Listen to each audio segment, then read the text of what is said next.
Testing 1, 2. We can hear you. Oh, Good. And we can hear you, Vernon. my sweet, sweet old summer coming through the door. The game is playing. I hope you're staying. Honey, could we ask for more?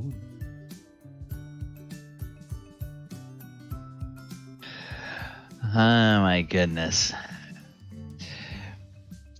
So we're gonna call this D&D group the refugees from Lake Wobegon. Well, Lake Wobegon refugees. The Piscahada Wadamata Quade Hagi Muggin Patrol. There you go. He's way down in New Guinea.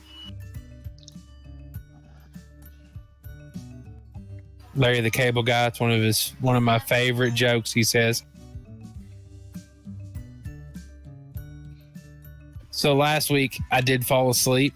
Forgive me, everyone that's here so far. I did go back and watch the video though, Galabon, that you posted on YouTube. So I got the backstory, which is pretty impressive. I am very impressed by that. Well, that's the long time ago in a land not so far away that happened. And, so we'll hear more about that story as this campaign unfolds.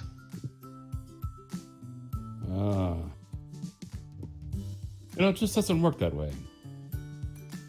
But yeah, so my excuse was my character went straight to bed, just went to his room and passed out, knowing he had to work in the morning to do an honest day's pay.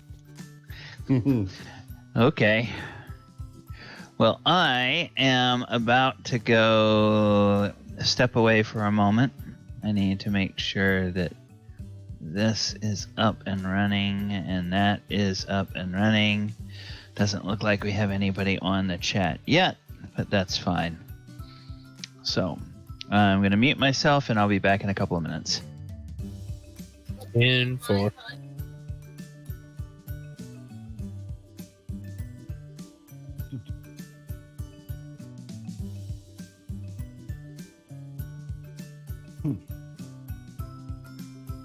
How's the moving going, Vernon?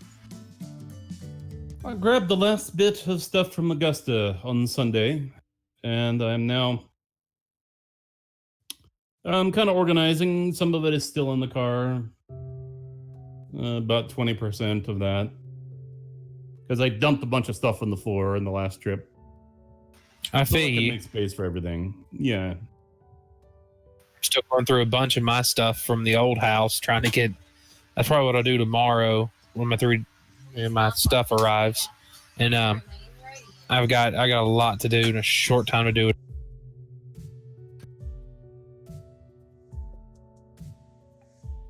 Yeah, I took the long way.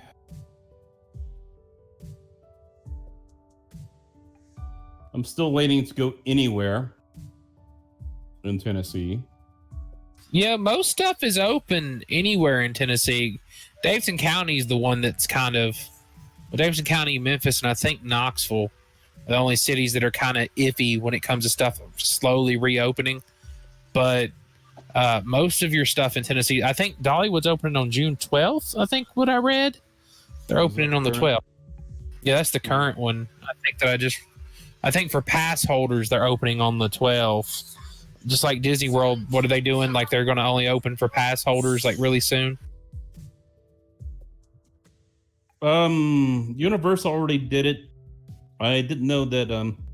I think Disney is not opening until July for pass holders. And then once they take care of all the people that are current pass holders and already had tickets, then they will begin selling tickets for new visitors at that point. Because they obviously realized there were people that Disney is one of those places where families plan a whole year for a vacation there. And if that happens to be spring break and 2020 decided, psych, nobody's going anywhere, then You know, you have to figure out what those folks are going to do. Who had asteroid for June? Oh, right. Let me... What the hell am I looking for? I'm looking for this. I have 2 documents I need. I need a playbook and a timeline. I felt underpowered compared to everyone else with the items that they took. I'm just only thing I took was the goggles of night because I'm human and I wanted to see in the dark. Other than that, it's like I'll just take the gold, and everybody else is like, I want a power pearl. This now I'm like, oh my god, like no, I'm good. Well, you know, we'll see how that goes. I mean, it's like the trade-off is this, right? I mean, you can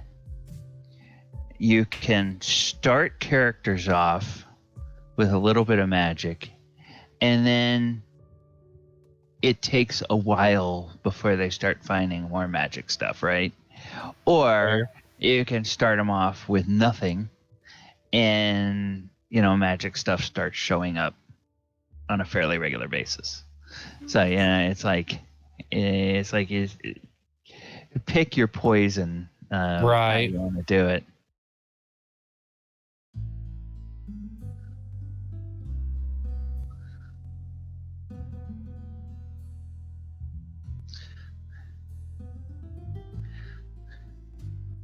So let's see.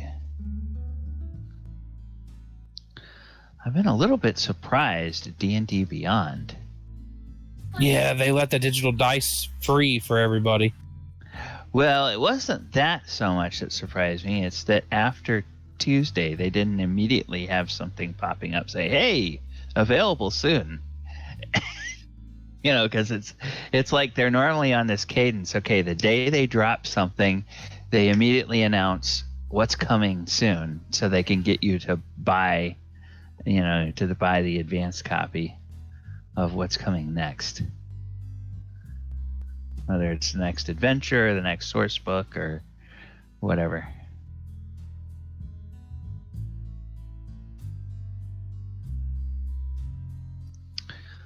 Okay. Oh, hello, chat. We have somebody on the chat now. And let me take a look. I have a PM from somebody.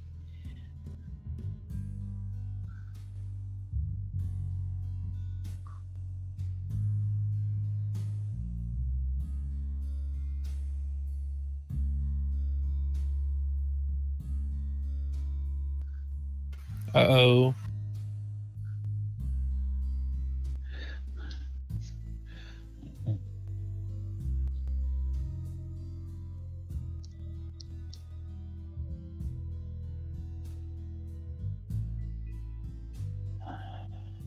Wow, that's a new table. That's interesting.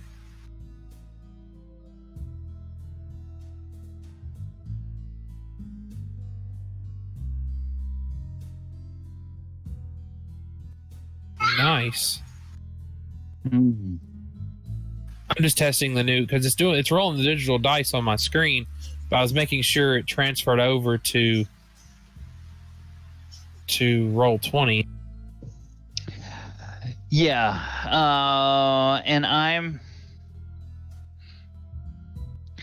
don't know. I go back and forth about whether or not, as a DM, I would use the 3D dice that roll across the screen. Generally, I don't do it, but Trying to figure out how to turn them off if that's the case, just to it roll better on Roll20. It's a setting. Oh, well, wait a minute. Are you talking about turning off the digital dice or turning off the 3D dice?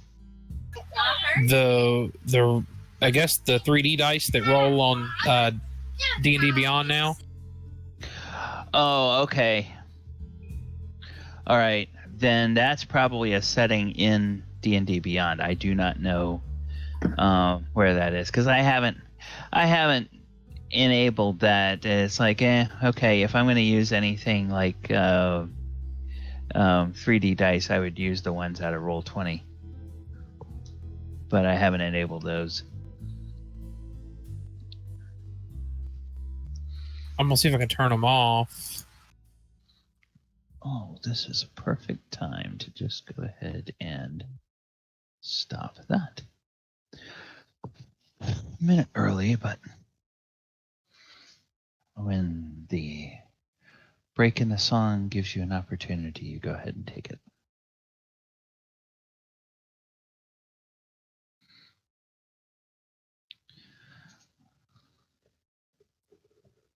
Hey DM, I sent you a message in Discord about an hour or so ago. Yeah, I think I replied to it. Did I reply to it or not? No. Or did I just? Okay, I must have just read it then. Can you see the chat, Galabon? Does that look? See how it's rolling it now? Is that okay or something? Yeah, that's fine. I mean, yeah, you mean where it puts the little table and breaks down everything that's going into the. Yeah, that's fine. I was just making sure because I didn't want to break something. No. Okay. Oh, yes. Okay. That's fine. Yeah, it's James. rolling with advantage is what it's doing. James, that's fine. Answer to your earlier query. The first option or the second option? Oh, I thought you only had one option. It was long, but I got to go back and read it again. Sorry.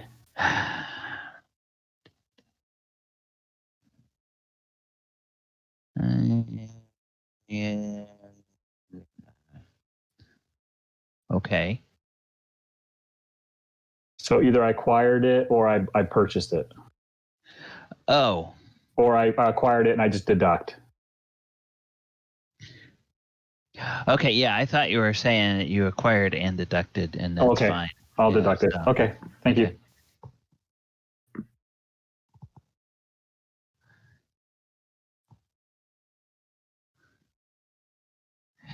Okay, all right, everybody. We have 8 o'clock. It is a Thursday night. I am DM Galabond. We have most of our intrepid adventurers here. And that means that we are ready for session 1 of the Sword Coast Chronicles. And we are joined on the stream tonight by Ivy, James, Chris, Vernon, and Michael. Ken is also on the Discord. We'll be logging into Roll20 soon. Wesley, we presume, is fighting in his capacity as a healthcare worker, is fighting the good fight against COVID and is not able to join us. I'll double check and see how things are going with him after the session because I didn't hear from him this week. So we'll just make sure what's going on in his part of the world. Last time we created characters, and so we now have a valiant party of 6 adventurers who are gathered together in... One's not gathered. Huh? We haven't fully gathered. Because Kenneth isn't gathered yet. That's true. Well, last time we saw most of our adventurers. They were at an inn in Baldur's Gate. Does everybody remember what the name of that inn was? I have the keen mind feat if you want to remind me. I can look it up. Lucky Dragon or something like that. Yeah, there you go. Lucky Dragon. The Lucky Dragon Inn. And wow. here is a nice little stand-in for our Lucky Dragon Inn. It's a quaint little spot where adventurers and priests of the temples and caravanners and dock workers come to hear some good music and to enjoy some good drink and some good fellowship. So, with the people that I can see, okay, Thaldor I can see does not have a token yet. Osprey I can see does not have a token yet. Brock I can see does not have a token yet. Mulek I think sent me a token. Now, did I put it in? No, I did not. I have one, but I didn't give it to you yet, I don't think. Okay, so what I am going to do is I am going to go to my handy dandy. Yes, here is Mulek token. So I am going to go to the artwork page, and I am going to upload the token for Mulek. Anybody else that has a token can send it to me in a PM, and I will go ahead and get it set into D&D Beyond. So Mulek, edit, use a selected token, save the changes. Okay, all right. So there we go. Now, James, let me know if you can drag Mulek around. No, I can't. You cannot. Okay, so what I am going to do, I am going to edit. That's weird, because that is assigned to you, but apparently I need to assign the token to you, which is very strange.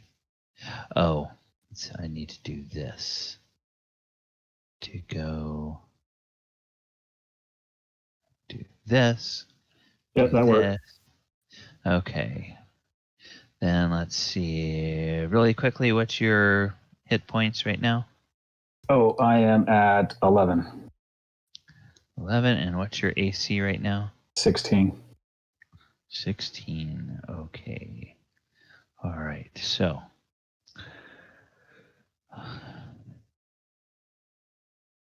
There.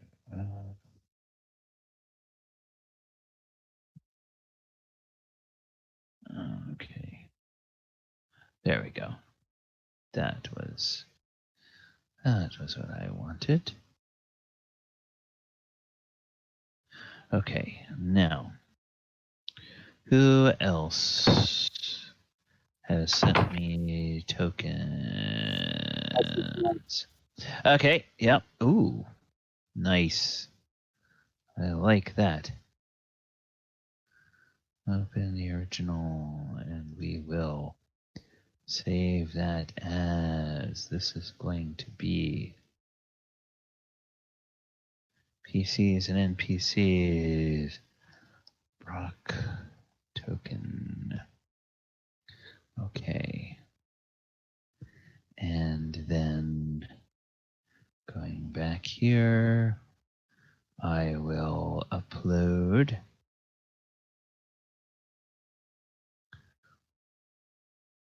Boink. That. Okay. And then I will bring this guy out to the right here. Where the hell? There he is. Okay, edit. Use selected token. Save. 20 and 16. Okay, so we will do 20, and this is going to be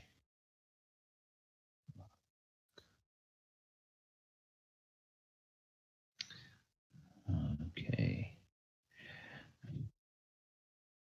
All right.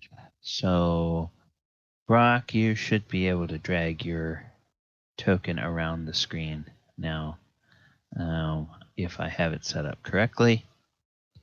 Okay, who else sent me tokens? I just Ivy. did.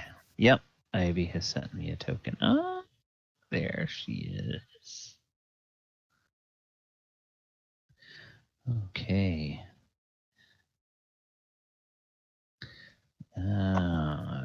Bell token. Excellent. Okay, we'll do that. And we'll go here and we're going to upload.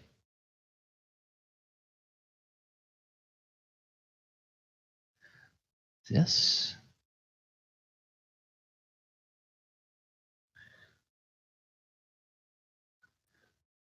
Oh, whoops. Okay, now I am going to go over here. Okay,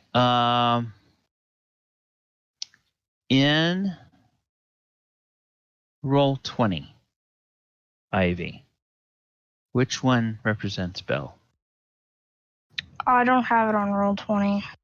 Okay, well, you have a placeholder character that I assigned you on roll 20. What's it called?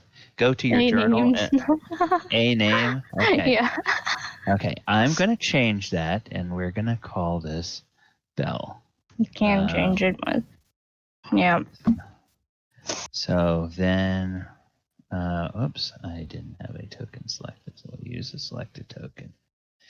And we will upload the, since you don't have a different character portrait, I'll just use your, same token as your character portrait. So that's good. And then, all right, then let's go to this. Oh, can you tell me real quickly, what are your hit points right now? 11. 11. And what's your armor class right now? 15. 15. Okay. Save.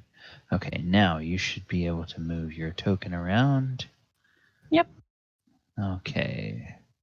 So, has anybody else given me a token yet?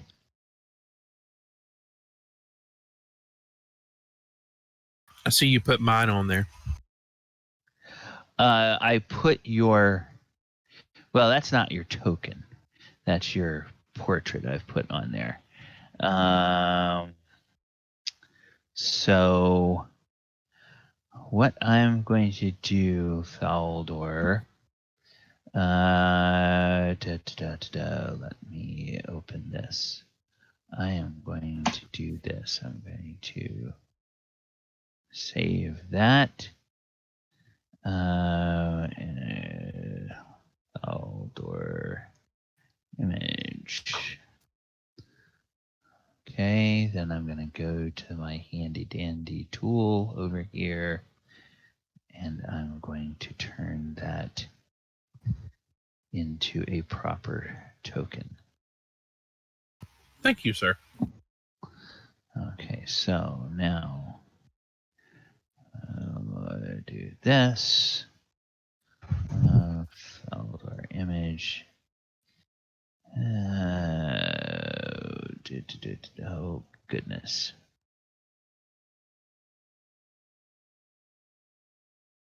Okay. Yep, that'll be just about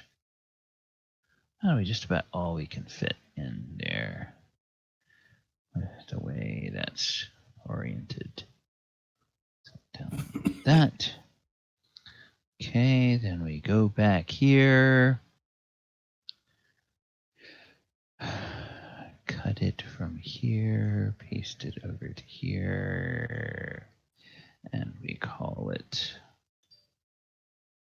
Baldur token. Yes, this is all the sort of fun stuff that you do around the gaming table. That when it's on a stream, it gets really boring for the DM to do all this crap. Okay, so now.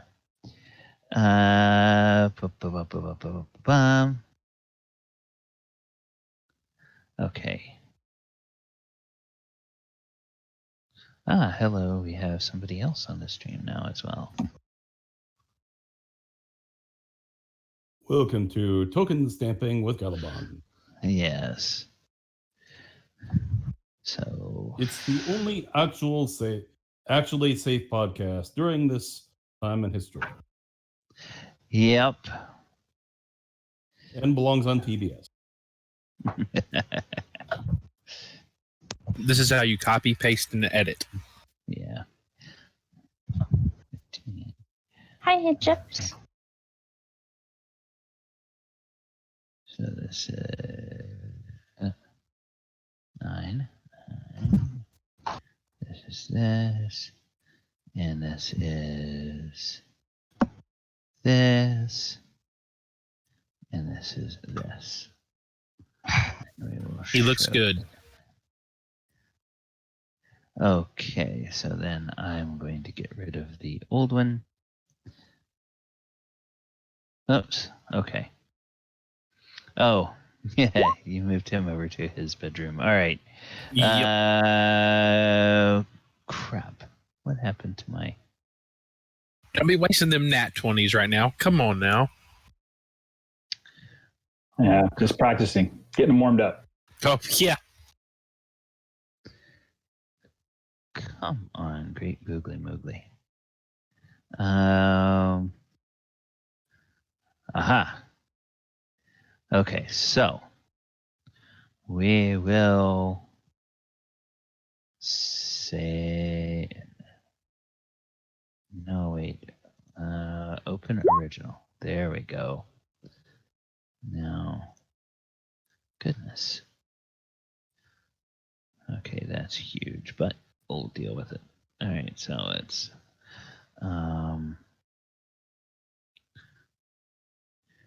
Ken, what's your guy's name? What did you settle on for a name?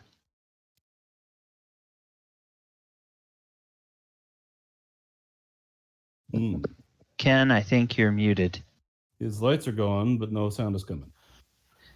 I'll type it. Okay.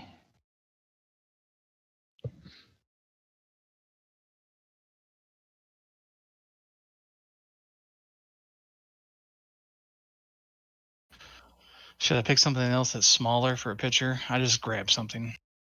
You can use the same picture, but maybe just go into whatever image editing software you have and just scale it down. Like if you have Photoshop or you have GIMP or something like that. Yeah, I don't have any of that stuff. I'll find a better picture later. Okay. All right. So, well, I tell you what. Then yeah, I'll use a. He's human, right? So I'll use a.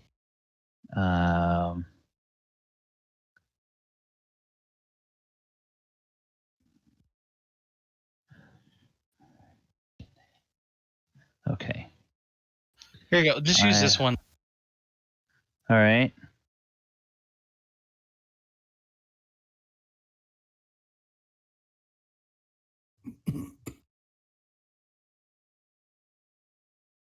Are you sending another one? Because I'm not seeing anything show up. Ah, there it is. Okay.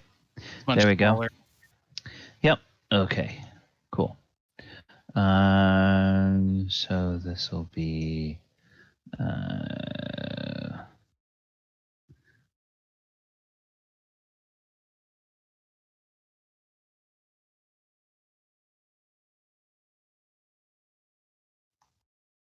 Okay.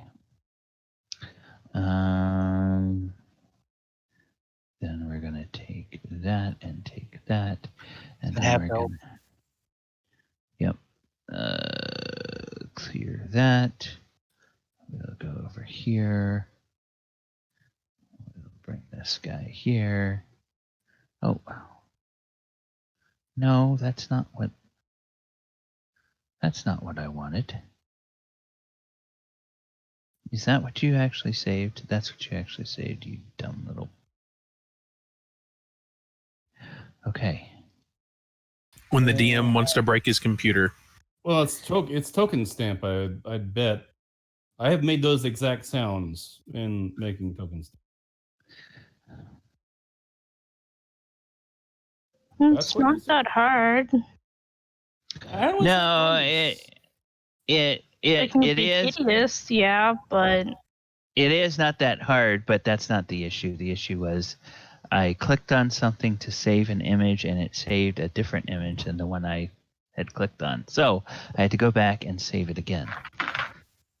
Because when I pulled it into the token stamp tool, it was not the correct image. Now it's the correct image. It's not the size of the token, that's how you use it, right? Something like that. Let's see how.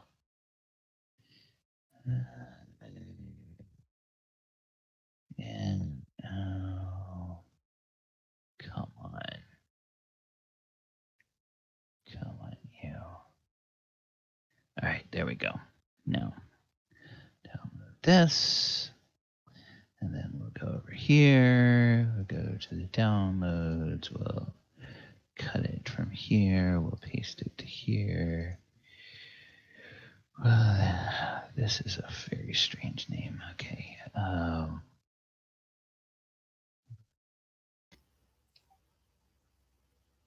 My name is strange. It's a good fantasy name. Okay. So we will go ahead and we will upload this. And we will go to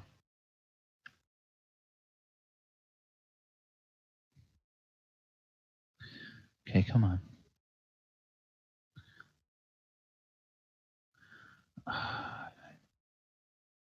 Dadgummit.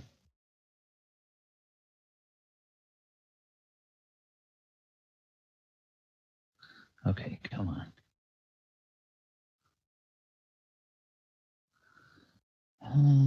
No. Okay. I want to delete that item. Yes. Okay, now stop. Now go here. There we go. Now go here.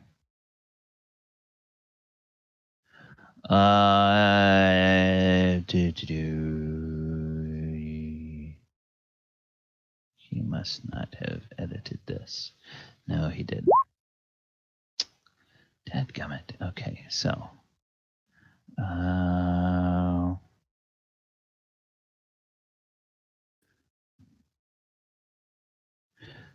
the hell is this freaking name again?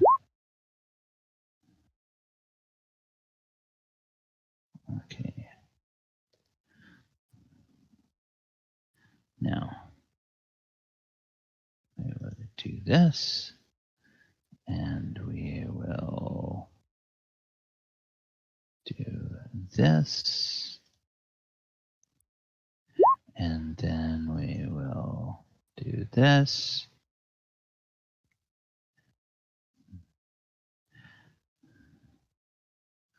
We'll save this. Come on. And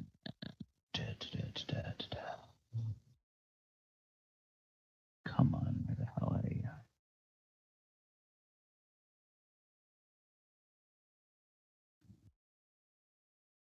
There we go. Okay, Ken, just real quickly, can you tell me what your hit points in your armor class are? Armor class is. Just double checking. I think it says 18 Okay, and hit points? and 11. Okay, good. All right, so now your token should be set, and it looks like the only one that is going to have to use a generic token for now. Oh, no, well, I guess I can do this. Do I have your... Okay. Save as... Okay, it can't look. Edit. Okay. Save image. Vernon, is that your guy in the big white background? Hold on. Guy in big white? I think your background? Yeah, that's it. I'm about to say, it looks like a wrestler. Japanese wrestler, yeah. Okay. So, I need to go here, clear the workspace, then go here, and come on. Oh, you dumb piece of business. You tell it. Tell it, Gally. Okay, there we go now. And we will download, and we will... I think we have had just about enough of your nonsense tonight, so we're going to close you. I feel closed.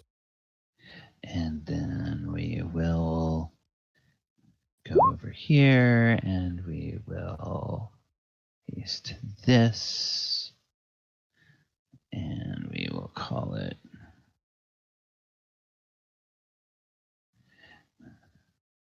and then we will go back here. Come on. Come on. Go to the art page. We will upload.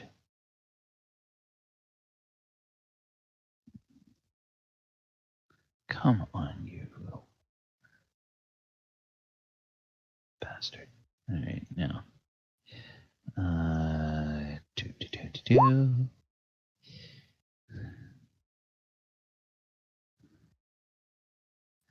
Okay. Hello? Yes. Hello, we hear you. Yeah, my cat just turned off my computer.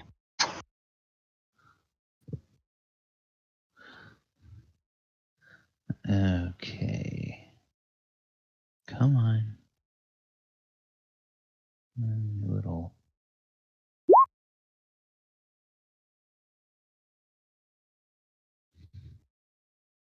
What the hell? Roll 20, you're taking so long to do anything tonight. Okay. Now, you go there. Oh, come on, for Christ's sake. There, you little bastard. All right, now. Use the selected token. Come on. Come on, hurry up.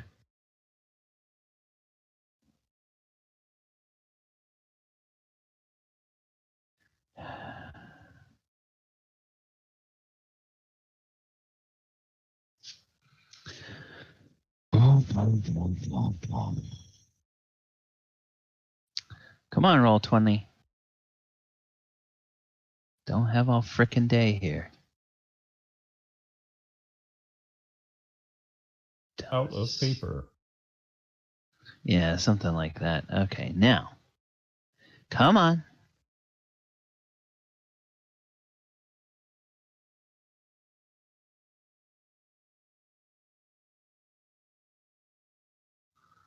Uh, 18, 11. All right.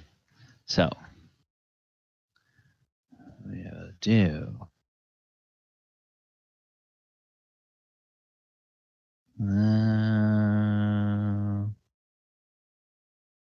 There. 11. That. Well, And we will show this. And we will show this. And we will save this. Oh. Really? Okay, no. You saved it. It's just you're taking your damn sweet time. Okay, now. Come on, roll 20. Don't Hey, make that look at that. dumb. Okay, so I was now gonna you put 'em right all next to each should other. you all should have tokens on the board, and hopefully all of you can move them. Let me know if you cannot move the token that has your character's name on it. Go Ace. There you go. Mulek is good. Okay. And we will wait until... Oh, Ivy is back. Ivy, you can move Belle around? Yes. Okay, good. All right. Well, we're actually going to get started playing tonight then. But we need to make one more introduction. So we're going to rewind time a little bit to the evening's festivities.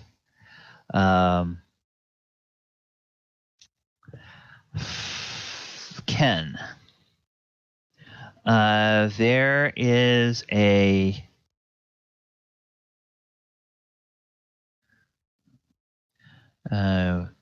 your character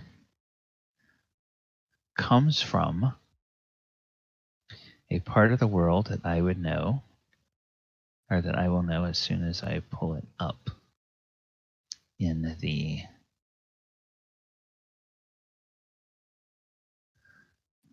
Okay. Your character comes from a specific part of the world here.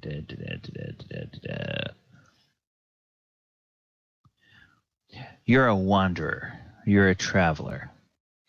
You have been going across the Sword Coast with...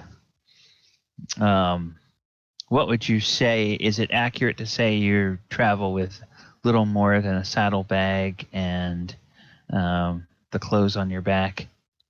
Something like that?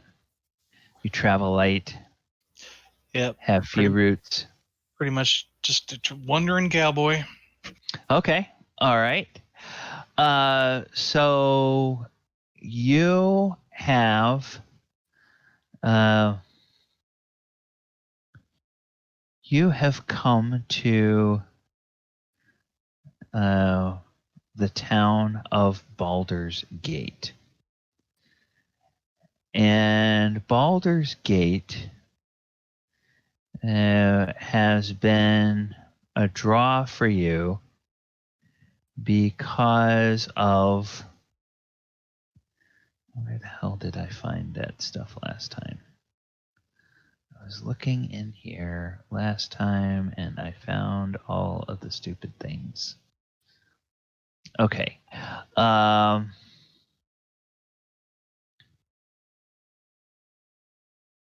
Giant miniature space hamsters. Yes. Was it this? Was it this? Yes, this was it. Okay. I'm going to make a quick roll here and see what this says.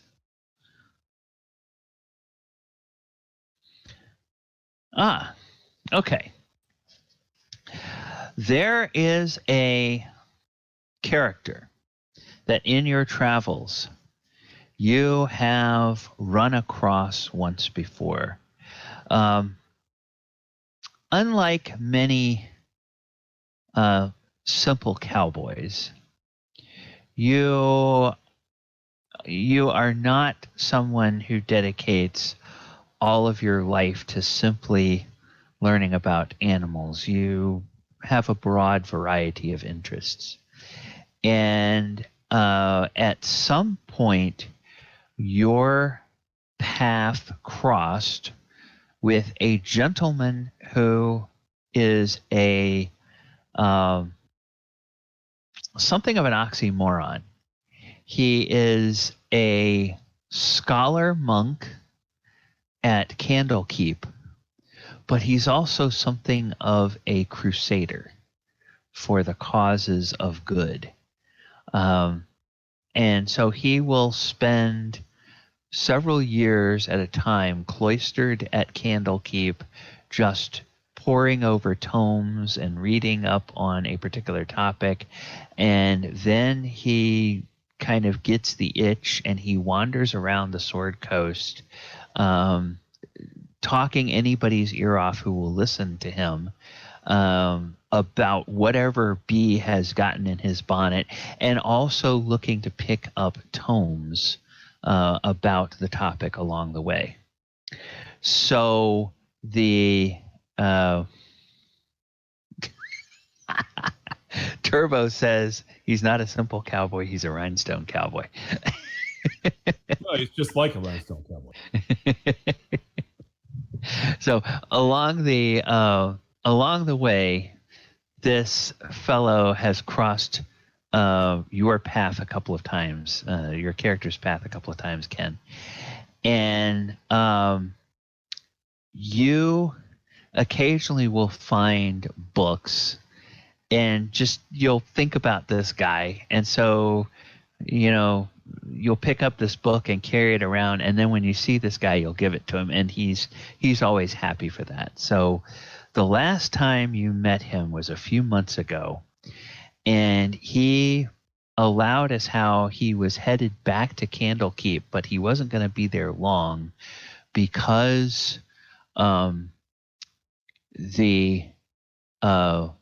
there's a great danger to the Sword Coast. The cult of the dragon is on the rise. And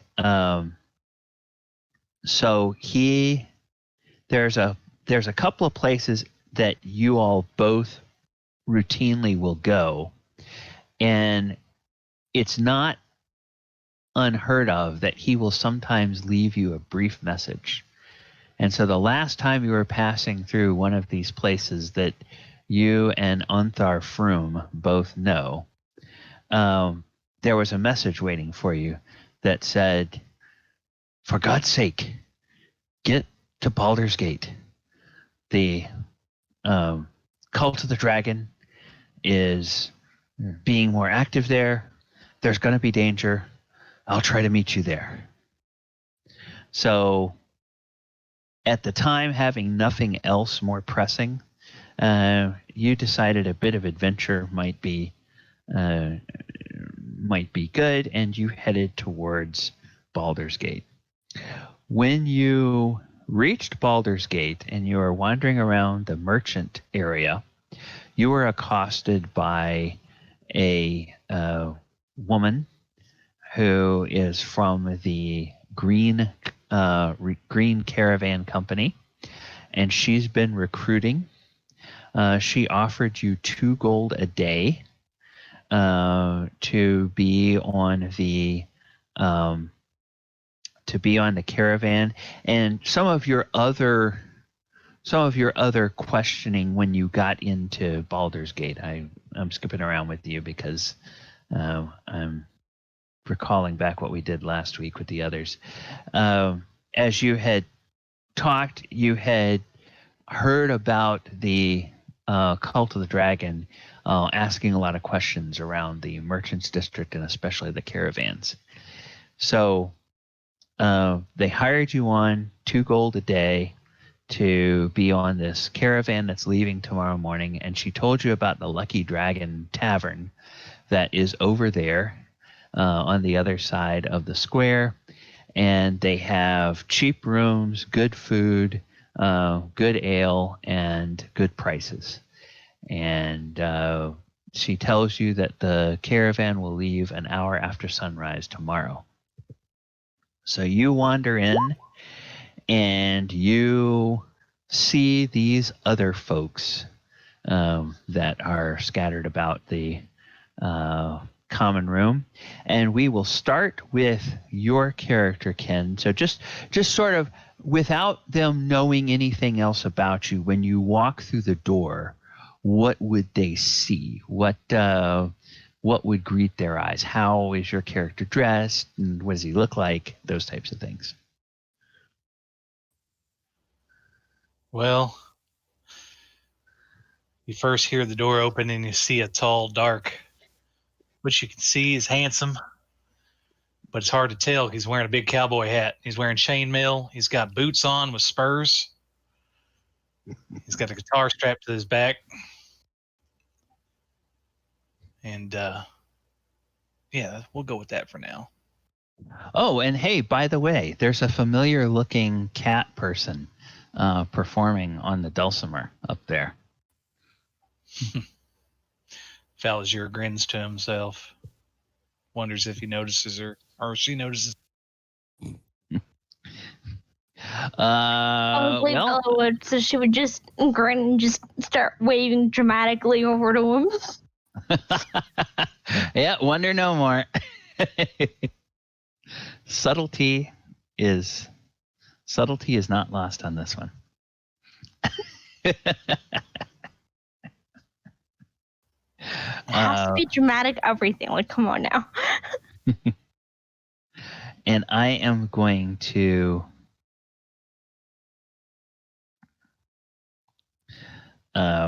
put that one little bit in a PM to you, Ken, so you can add it just as notes for you.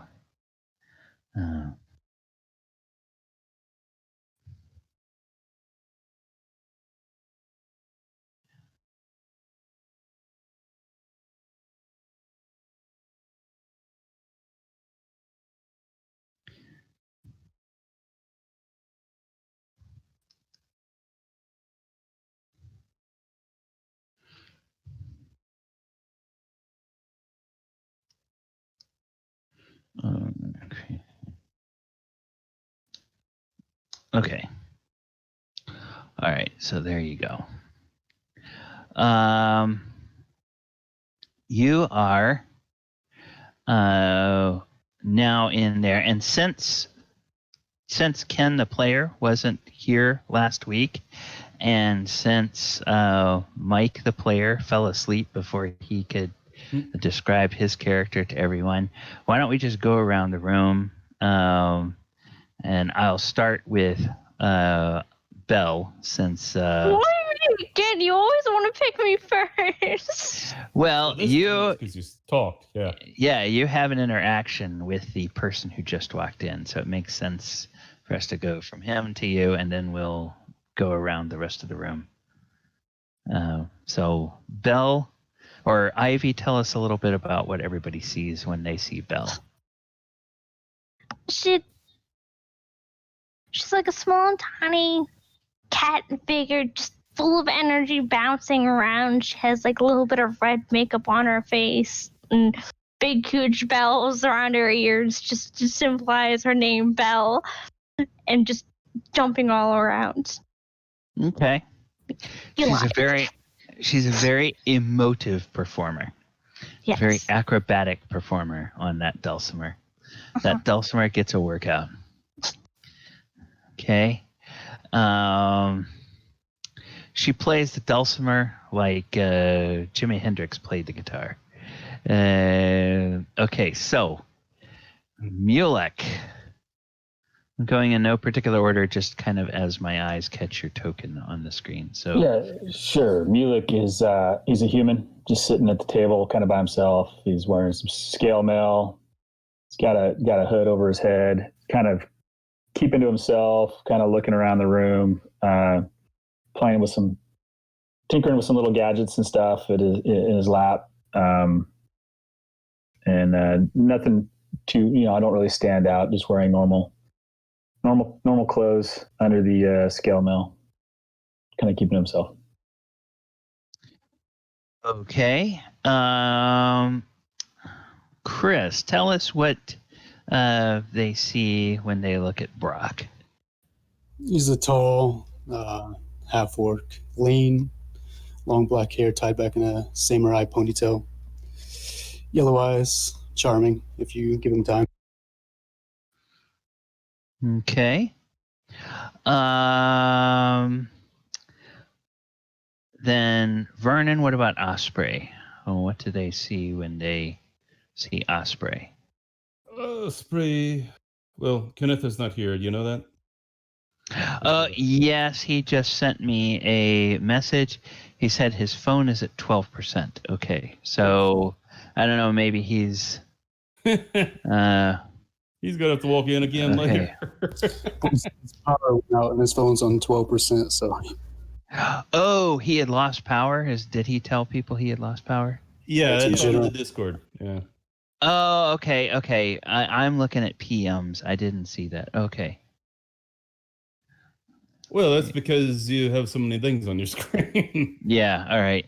Oh no, that sucks. Fucking bad day for him. Hopefully it comes back soon. He's waiting for the power to come back. Yeah. We are here for 2+ more hours until 10 p.m. your time. Okay. Oklahoma is Central Time, right? It's not Mountain Time. Okay. So, all right. Back to Osprey. Back to Osprey, yes. Osprey, he's built, he's graceful, he's short. At 5'6", he is somewhere in this room where there is a bunch of priests of Tyr around, and making a lot of eye contact with a lot of people as he is dressed in this flashy white thing, and occasionally gains glances. He is always smiling and waving his hand, making a certain symbol with his hands to the people that stare at him. It is actually not that symbol. It is a nice symbol, which is unique to him. Okay. Well, one of the actually there's a few people that are doing that thing, that if you've got one of those faces that people recognize, where you go into a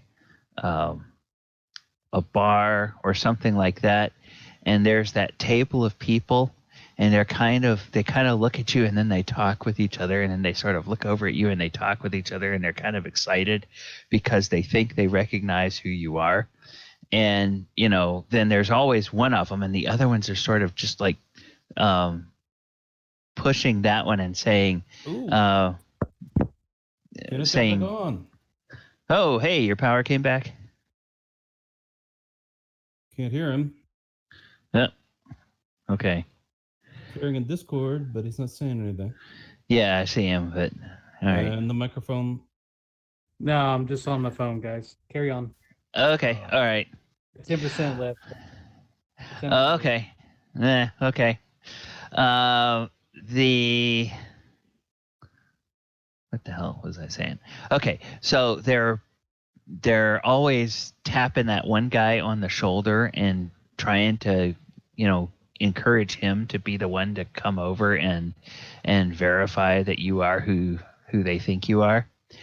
And you see at one of the tables that has caravanners at it, there's this stuff going on. And so one of the guys eventually does get up and apparently goes to the outhouse, but on his way back to his table, he comes by Osprey's table and he says, "Excuse me, sir, but would you happen to be the one they call Ace?" Yes, Osprey Ace Murasato. Oh my God! Oh my God! I knew it. I knew it was you. I knew it. I'm such a fan. I can't believe how fast you are, man. It's just so amazing. Oh my goodness. Oh my goodness. It's such a pleasure to meet you. And he gets ready to stick out a hand, and he realizes he's just been to the outhouse. And so that's probably not a good thing to do. And so he's trying to figure out what's the polite way of interacting with you that wouldn't involve. Awkward. Yeah. Osprey So he's stands up. I'm assuming he's not stood up. He might be if he's with the tier people. But either way, he's going to raise up his hand and pat the guy's shoulder. Thank you for visiting me. So do you live here in Baldur's Gate now? Or what brings you here? I am just visiting for a day. I do not know when the next race is here. Oh, well, there's that on the 19th of the month, it's gonna be the summer solstice, and I'm getting ready to leave on a caravan tomorrow, and on the 19th, we are going to be pulling in to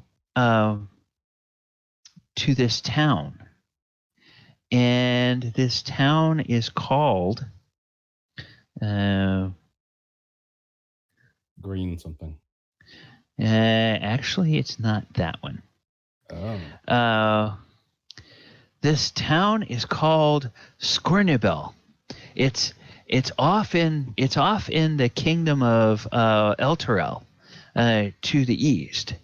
And Scornibel they always have races on midsummers, or on the summer solstice or the spring solstice.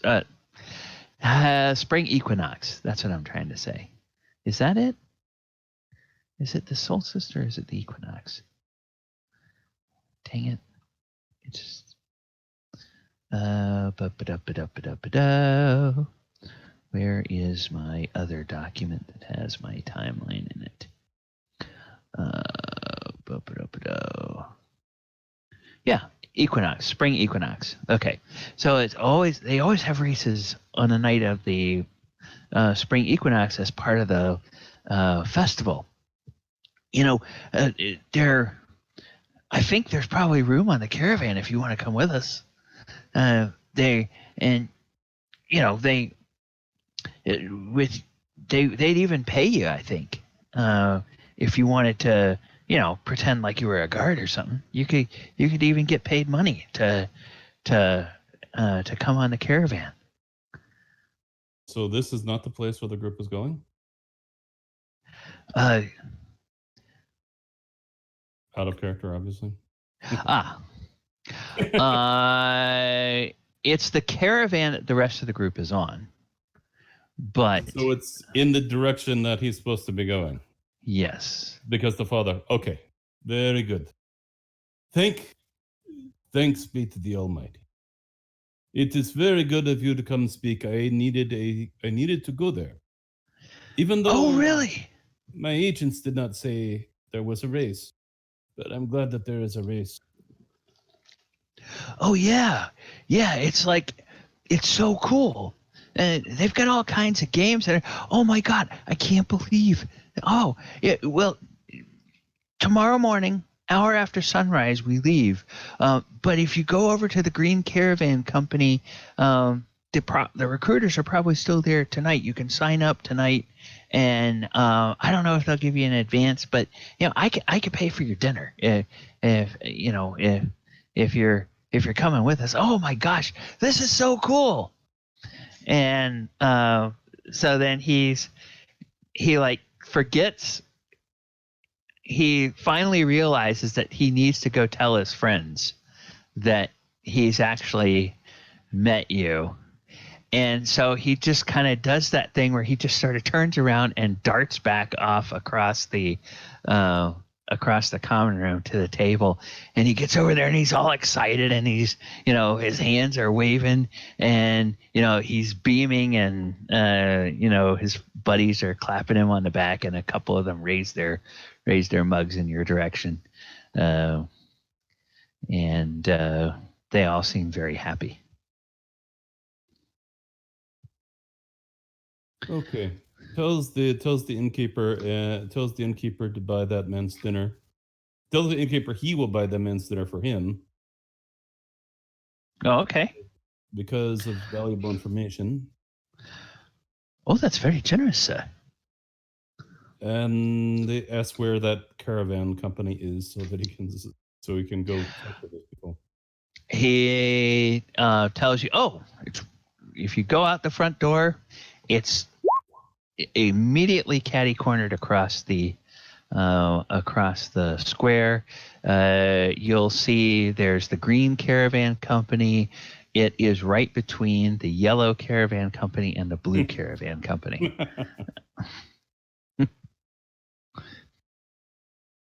They apparently here in Baldur's Gate, whoever was setting up the charter for these companies, they weren't terribly imaginative, so they just named them all after,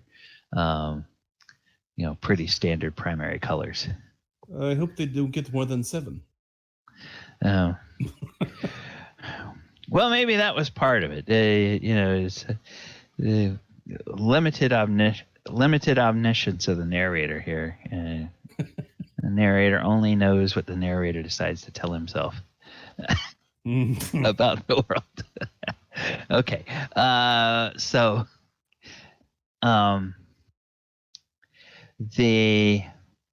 there is a messenger from the caravan company that does come in and finds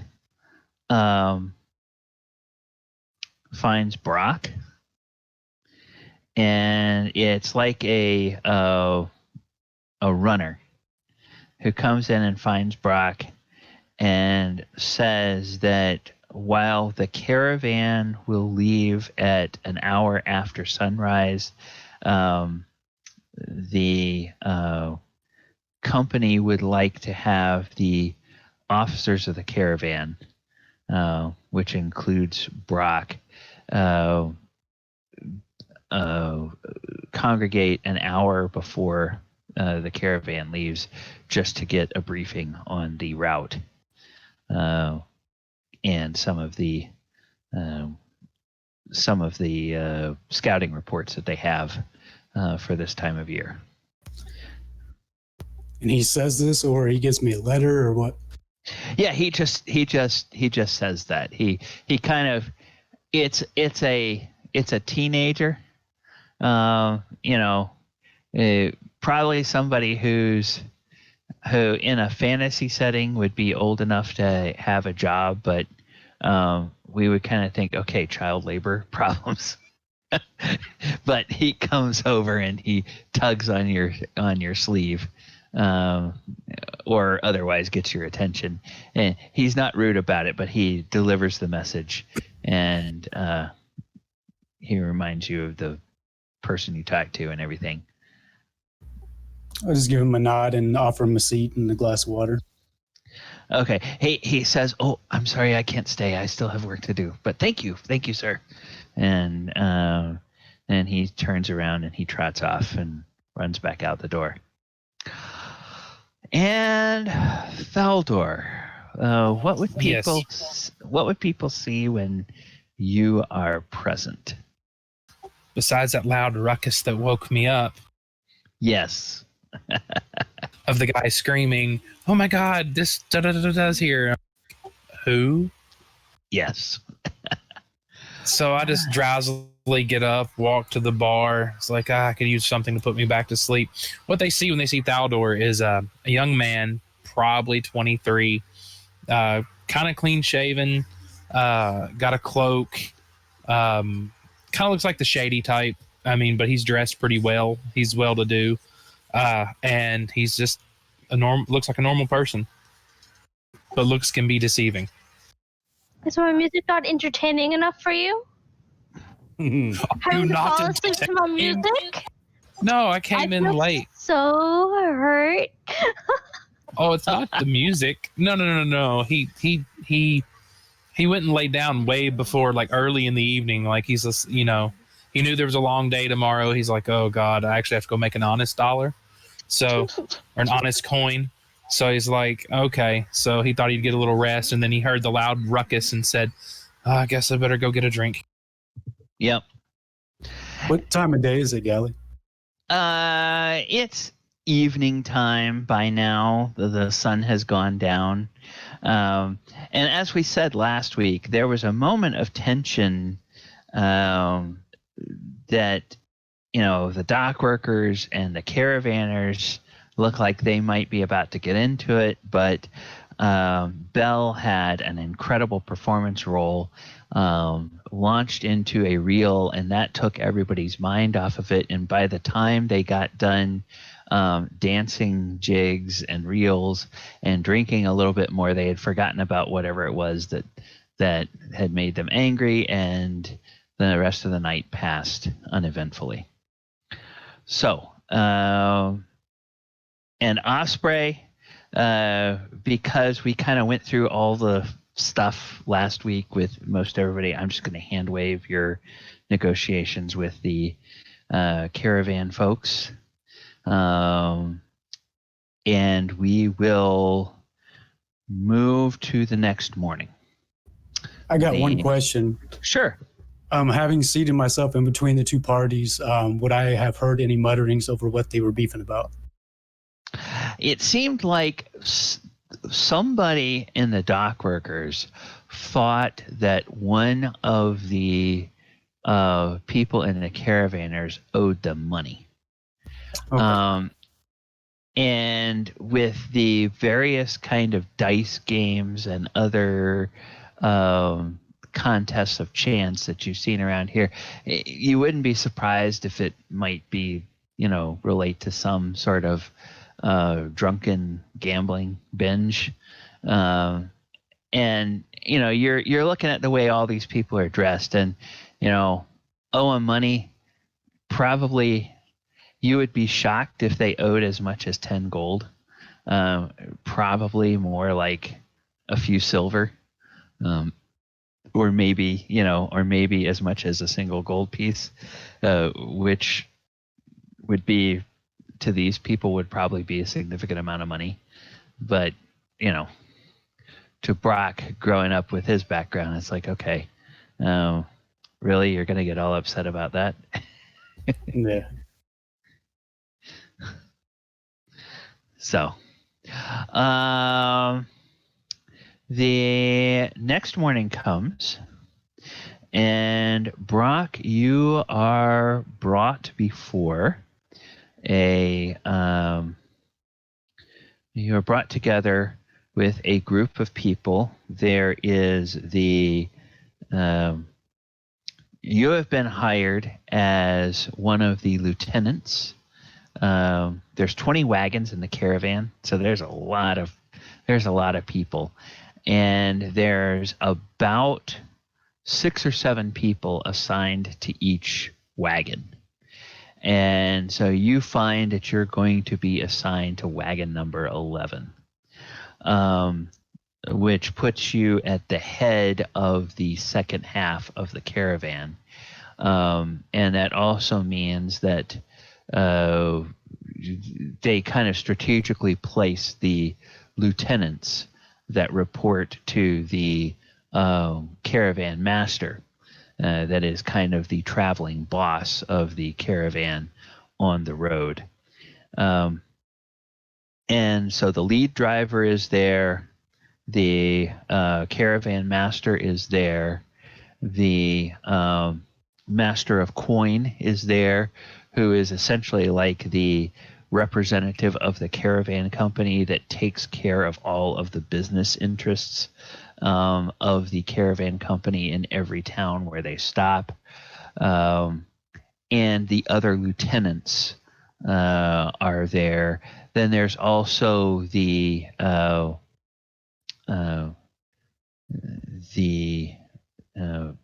head of security is there, and he or she actually is told that there are several security experts that have been hired and strategically placed at different on different wagons throughout the caravan, and their job is basically to watch out for anybody that might want to try to make off with the caravan's goods, whether it's somebody that's part of the caravan crew or whether it's somebody that tries to sneak into a camp at night or tries to distract people while you're in a town and make off with stuff and whatnot.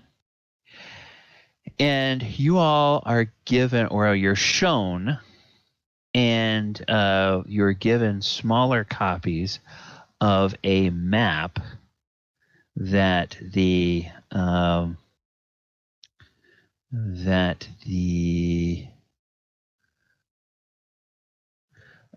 caravan master has. And the way I'm going to do this, Chris, is I'm going to put this in your journal, and then I'm going to let you take a look at it, and then at your discretion, if you can either describe it to the rest of the party members, or if you would rather that I just share it with the rest of the party members, I will do so. So let me go here to the journal, and I'll add a handout, and I'm going to go back here, and I'm going to take this file and drop it in here, and then I'm going to call this the caravan route map, and it is in Brock. Okay. All right. So now you should be able to see this, and it maps out the route, which on your map is in blue, and the little arrows show the direction of travel, and each of the red dots is a city that you will stop at, and the little numbers in the black circles indicate what day you will reach that city, or what day they project you will reach that city based on this route being one that they do on a regular basis. It's a route that takes nearly 2 months to complete. It's a big circuit around the kingdom of Eltergard. And the first part of the route, the main dangers are the fact that you skirt along the river Chionthar, which is the border between Eltergard and the Fields of the Dead, which is where there's all kinds of ancient battles, and they have all sorts of problems with undead rising out of those fields and, attacking some of the towns and settlements. So, of course, the Church of the Morning Lord has a fort out there, Fort Morning Lord, and El Terrell, its claim to fame is that it has a large artificial sun that hovers above the city day and night and sheds radiant light out there, and it keeps all the undead away. So when you get close to El Terrell, there's usually no undead around there.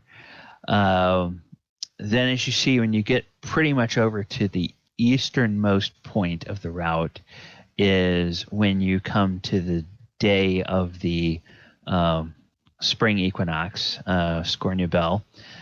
They tell you to be careful about that because anytime you're in a town when there's a festival, that's always an additional security risk. You have to worry about people on the caravan getting drunk. You have to worry about the Thieves Guild in the town taking advantage of the festivities to try to help themselves to things not only from folks in the town but from the caravans.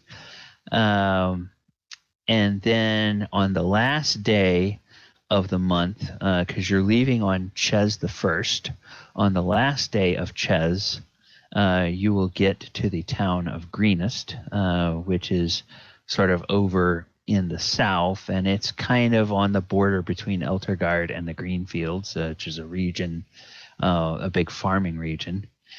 Then you go down to Nashkel, which is just at the edge of the mountains on the road into Amn.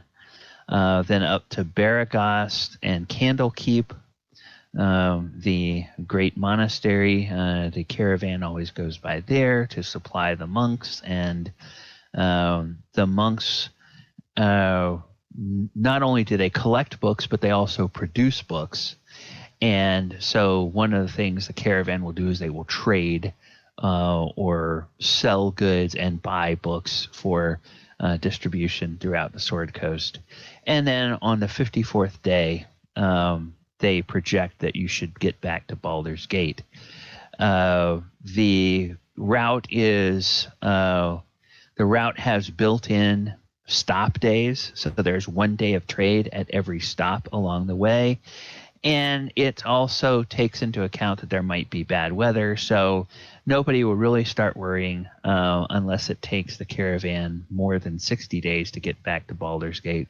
Then they will start sending out people to look for the caravan if they haven't heard from anybody by then. So this is your route that you have here. And like I said, you can describe whatever you wish to the rest of the party, or if you say you would show it to them, then I can make it available. Yeah, I would show. Okay, all right. So let me do this. I'm going to go ahead and I am going to, whoops. I'm going to show to, I'm going to put it in all players. And there we go. And for the stream's benefit, I will just pull it up on the stream so they can see it. Yeah, so basically that's where you guys are headed. You're leaving Baldur's Gate, headed east. We'll make various stops along the way, and then come back to Baldur's Gate, or at least that's the plan. So,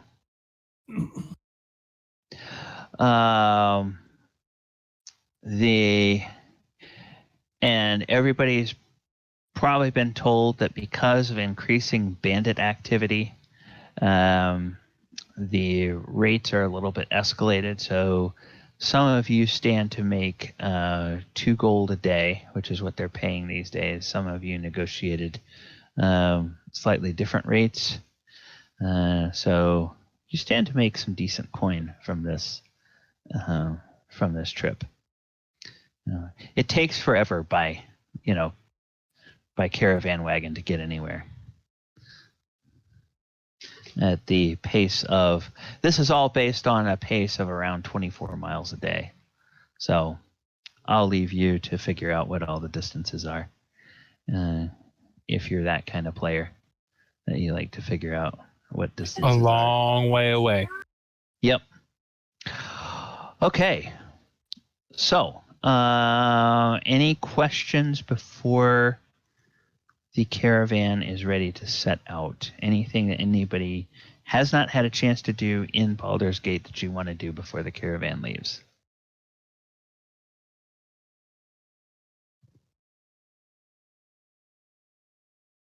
I'm good.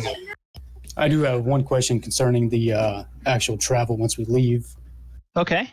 What would be the exact orders that the caravan master would give me specifically? Your orders would basically be to um,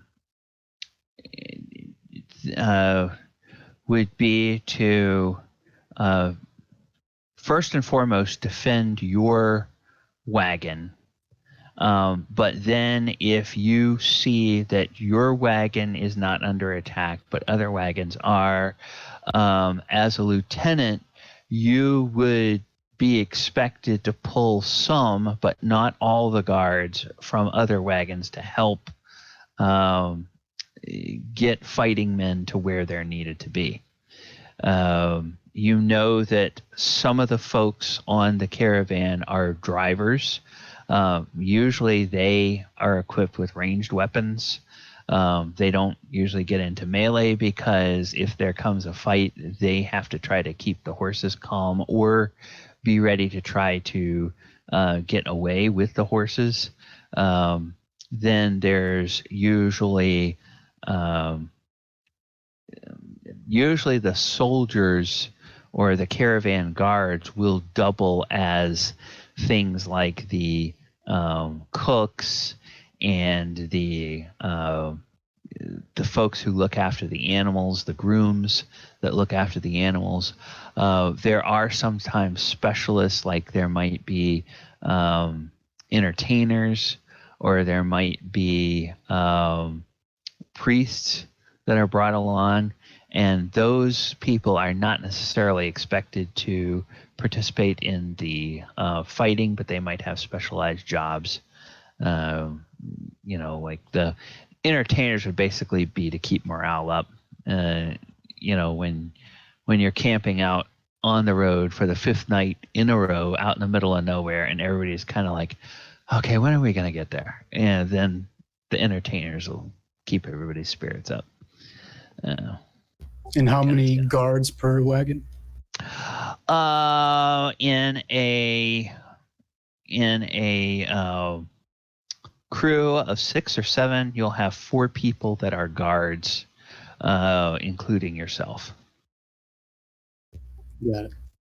And I am just going to say, for the sake of expediency, that the other than people who have a specific role like a lieutenant, then they're pretty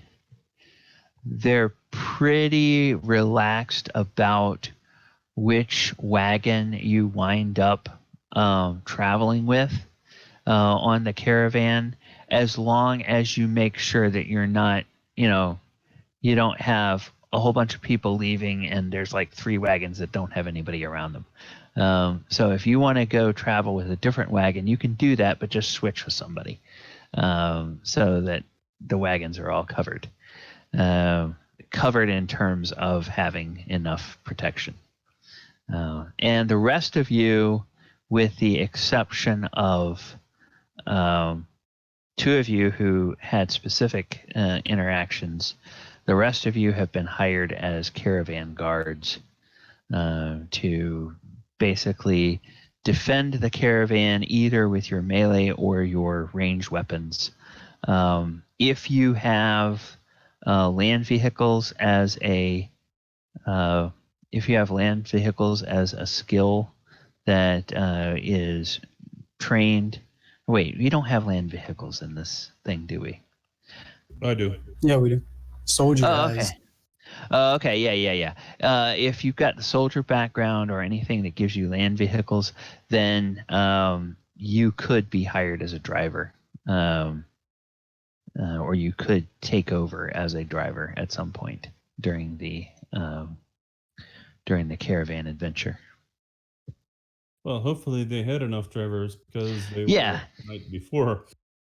Yeah, they had enough drivers, but like if a stray goblin arrow picks somebody off or something like that, then and somebody needs to fill in, well then, if there's a soldier with a land vehicles in their background. And okay, you're up.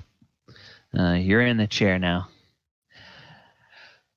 Okay, so the first of Ches, which in the calendar of Harpdos is in the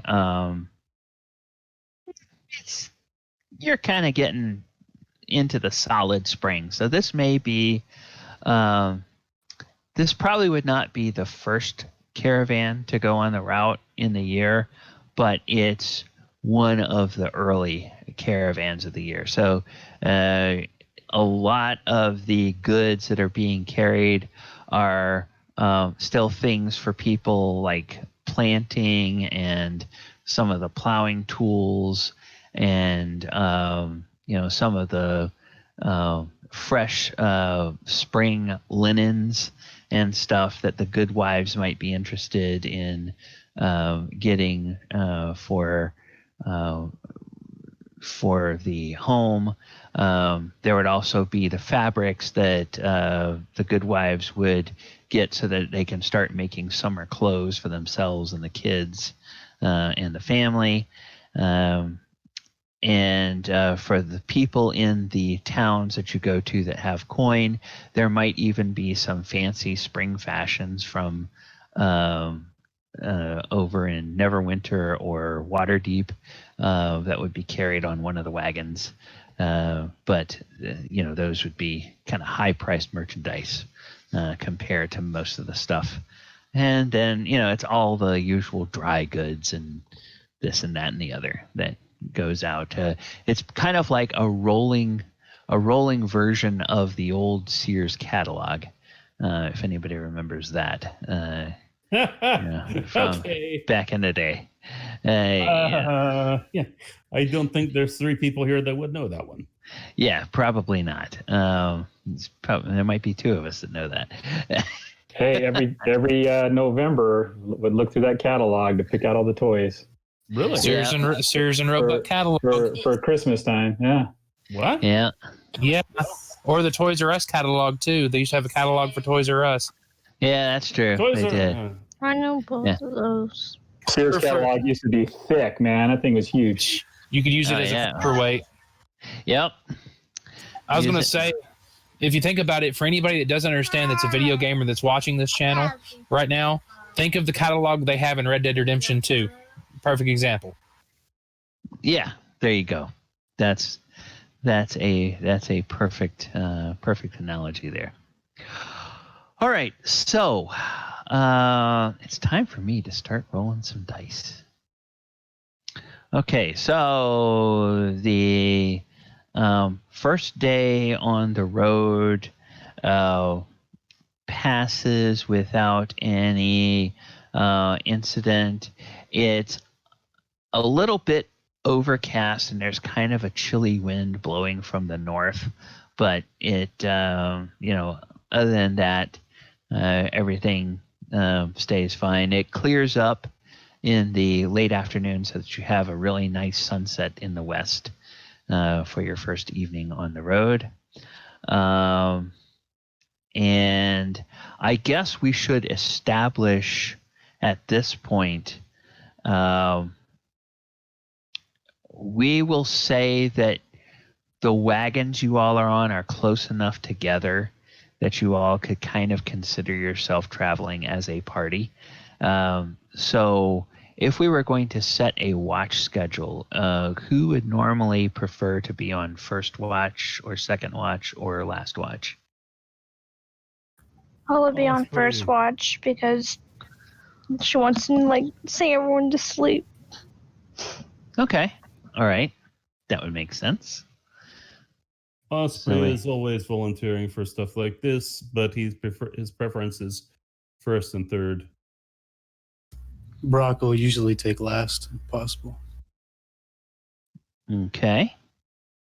Yeah, I'll take, I guess, first or second. Do we have any elves in the party? I know that sounds bad. That's what I was asking.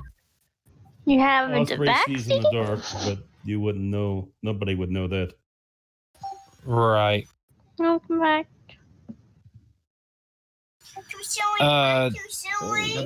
I'll take second watch. That don't bother me. I do have the night vision goggles, or no, excuse me, goggles of night. And I don't know. Did you check my feet there, Gally? I have a keen mind. Okay.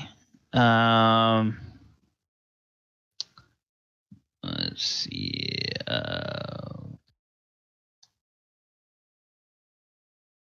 Yeah, it means I always know which direction north is. I always know what time it is, and I don't forget things within 30 days. Like I know everything for 30 days that I can remember. Okay. But yeah, I'll take second watch. Okay. But we have 4 watches, right? We need to cover. Is that what it is? 2, 4, 6, 8. What is it in this edition? Yeah, I guess they've gone to 2 watches. So I guess you do have 4 2-hour watches. They've gone back and forth. Sometimes on the editions it's 3 watches in the night, and sometimes it's 4 watches in the night. So this one's 4 watches, right? Yeah, I think you're right. So, all right. So let me and then we're going to do this. Okay. So bless you. Bless you. So Westbrook should be on 4. Yeah, I'll take the first watch with Bell, because I'll be working on. I got to work on my stuff for the next day, so I'll just be working on my stuff during first watch, and keeping watch while I'm doing it. Okay, so first watch is going to be Bell and Mulek. Mulek and Bell. All right, so Your nickname's so Mulek. So second watch, who's going to be on that?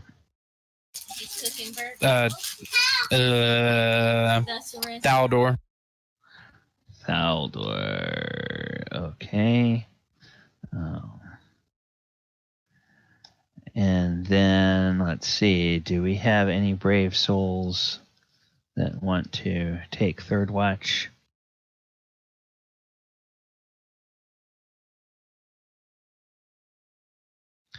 Okay, so who would be on last watch then? Brock's on last watch. Oh, okay. If Brock takes last watch, then Osprey will go to third watch. Okay. Oh, did you want last? Yeah, originally when I thought there were 3, I was saying first and last. Okay, yeah, I'll take third. No problem. Okay. I could be on one of them as well. Okay. Do you have a preference, Ken? Which one you would be on? Okay. All right. All right. And then let's see.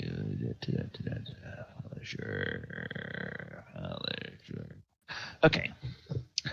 All right. So, yeah. The first night, Mulek and Bell, your watch goes without it. Actually, I should go ahead and get you guys in the habit of rolling perceptions for your watches. So, Bell, all right, perception check, nothing. My stuff is better. It's 14. Yeah. Yeah, and then 18 for Mulek. Yeah, good. Everything goes fine on second watch. Brock, yep, nothing to be concerned about here. All is quiet. Oh, whoops. I guess actually second is going to be Thaldor. So Thaldor, go ahead and make Nat 20. Nice. Okay, Thaldor, second watch. You hear a noise, and at first you're a little startled, and you realize that there is a rabbit that has crept up and is nibbling on some tasty shoots or some tasty hay that was left for one of the horses that is kind of snoozing over there. But your sharp ears caught the sound of the rabbit coming over to nibble on the grass. Can I peg it with my bow? Because it wouldn't be nothing better than to make a nice meal for me and my fellow travelers here. Sure, you can take a shot at it. Poor bunny. Hey, it's food, man. Rations only last so far. And plus, I'm stealthy with my bow, so we're going to see. While we're speaking of that, are they providing food?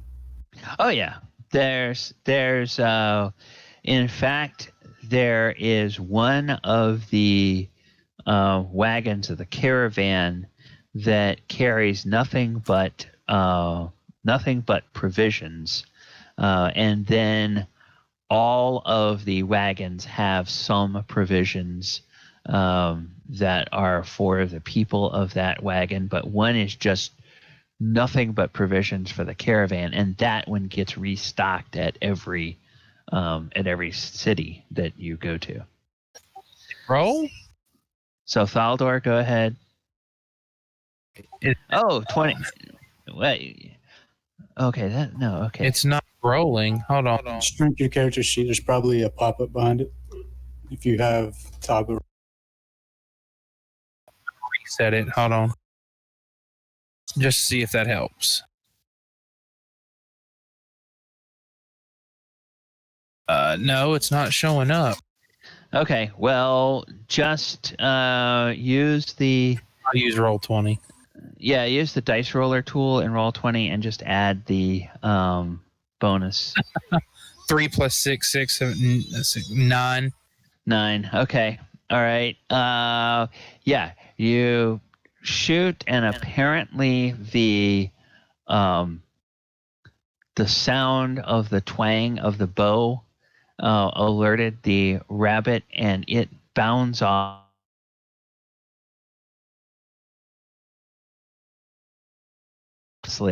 And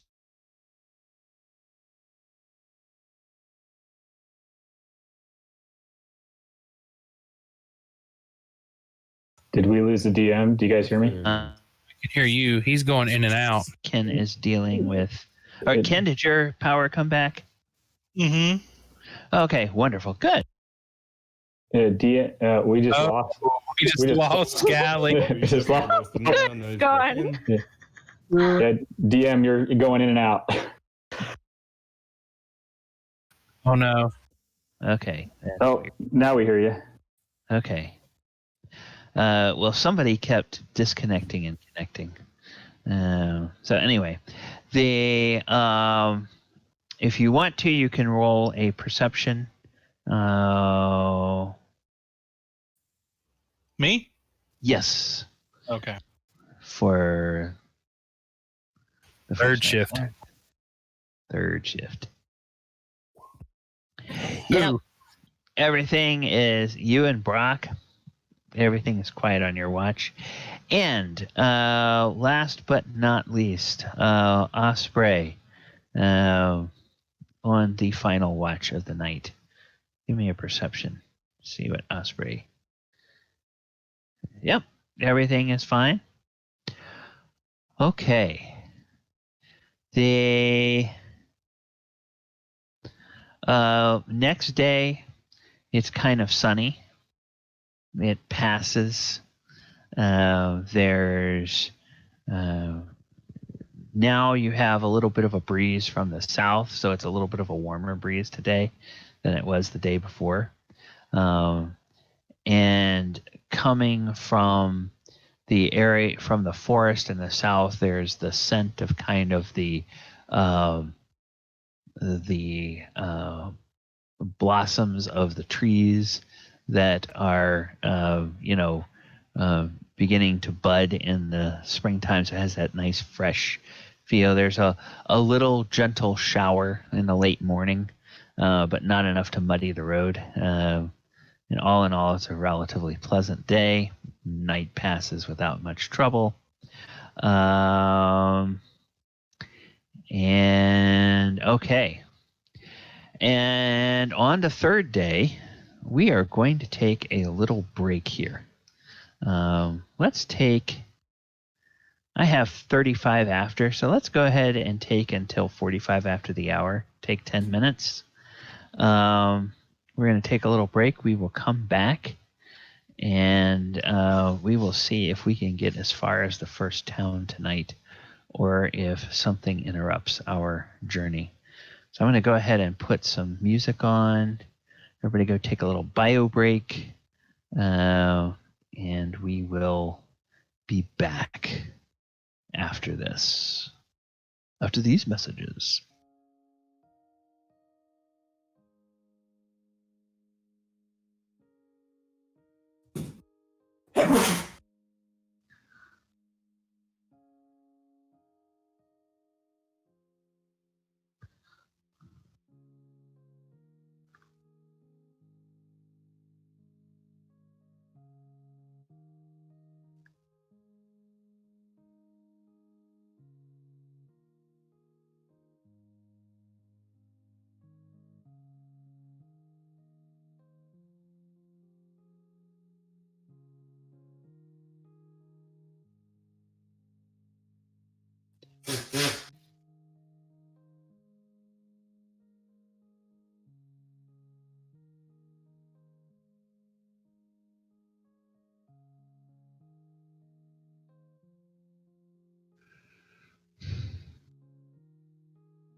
Come on, you goddamn dumb.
Now it's working.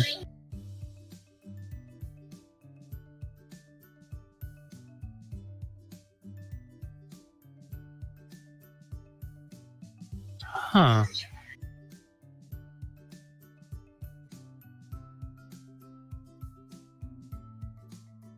How come your rolls? How come your rolls are coming over in this like new format? I'm just using D&D Beyond and their new digital dice, and it rolls them on my character sheet, and then it pops that over. It's an update to your. Make sure if you have Beyond 20, make sure it's updated. And when it's updated, it updated to this. It's just some new format. Yeah, it updated, and I got the digital dice, but mine still show up like the old way. So, yeah, I'm not sure. Well, check. Go to the settings for Beyond 20 on your character sheet. Click it, and then click where it says Use D&D's Beyond Digital Dice. Make sure that's turned on, and that's all I did. Yeah, it's on. Dice rolling beta. It's on. So, yeah, I don't know. That's weird. I don't even show beta. It just says Beyond 20 quick settings. Are you using Mac or PC? I'm on Mac. That's probably why. Yeah, maybe so. I'm on PC and it doesn't do it for me. That's weird. Because I'm just testing it. I'm trying to figure out how to get it to, like, when I just click the +6 to hit, it don't do it right. Like, it's not doing it. If I click short bow and then click Beyond 20 at the top when I do short bow, that's when it rolls all the dice together and then posts it. You know, I got a message the other day. I didn't read it real carefully, but I got a message earlier this week that they had made some updates to Roll20. Or not Roll20, but Beyond 20. So it could be they've done something with the settings that has changed them a little bit and requires you to go back and adjust them a bit. But we will see what happens. Okay, Hey, quick question before we start. Do you want us, are we supposed to be adding up the gold each day, or is there a particular, like after a certain period of time we get paid? How do you want us to handle that? No, the way caravan life works is that you are paid for the work you have done at two particular times. You're paid on the first of the month, and since you haven't done any work yet, you don't get anything on the first of the month. It'll be the first of the next month before you get paid. And then you also get paid when you reach your final destination. Okay, perfect. Now, some people on caravans do take kind of odd jobs along the way, and there's always, for people that have pocket money, there's always like little gambling and stuff that goes on. And so, as the game goes along, if we want to, we can kind of do some of those as little mini games, or maybe do them as modified skills contests to see if people win any money. But in the first few days of travel, everybody's still kind of getting used to life on the road, especially the people that aren't used to caravan life. So the third day passes, and the third day is very nice. It's the most pleasant day so far. There is a breeze from the west, so a breeze that's blowing off of the ocean and coming up over the headlands, and keeps the skies nice and clear, and the air has that fresh, it smells fresh and clean, and the sun shines merrily, and everybody is having a really good day. And then we come to the rest in the evening. And what I have done here is I have shown the six of you, I have just put you on the map. It's up to you guys to decide. And I realized something that I haven't done. I need to make one more adjustment to all of your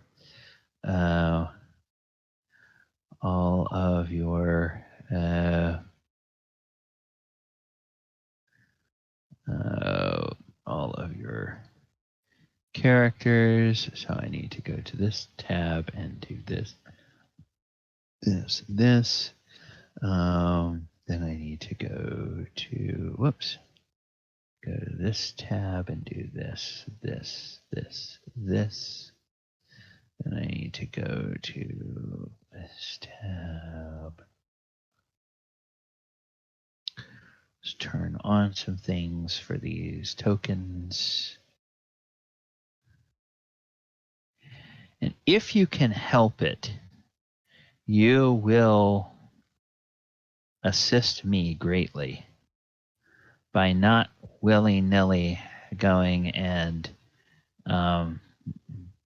deleting your tokens off of a page if you can help it, because Roll20 sometimes requires you to set everything up again. So when I get your tokens set up on one map, I will just copy them off of the map where they are set up correctly and move them to the map where we are, so you guys don't have to worry about dragging your tokens out onto the map or doing anything with them. If you ever decide to change the image of your token, please do not do that during a session. Do that at the end of the session and let me know during the week so that I can go in and fix your token before the next session, so we don't have to waste time with that during the game. So these are 3 of the 20 wagons, obviously, in the caravan. I'm going to say that you all are assigned to any one of these, with the exception of Brock. Brock, I'm just going to say that this middle one right here, this is the one that you've been assigned to. So that marks the 11th wagon in the group. But you guys can go put your tokens next to whatever wagon you think you would be on when the day's journey ends. The horses are all unhooked from the yokes of the wagon, and they are all hobbled off somewhere. Tents get set up between and near and around the wagons. The wagons do get pulled off to the edge of the road because there's not much caravan travel at night, but roads are sometimes used by the military at night. And so the caravan companies, out of respect for the fact that the military sometimes has to bail them out of situations when they get attacked by monsters or bandits, they try to keep the road clear at night for the military. So that would be the only thing, is that they would set up the tents, usually not on the roadside, but of the wagons. But as people are on watch, they would be kind of, wandering around the wagons as they take their watches. Okay, so everybody is so positioned. All right. So as we go into the first watch of the night, Mulek and Bell, go ahead and roll me a perception check for.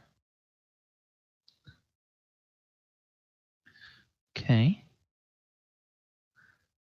All right.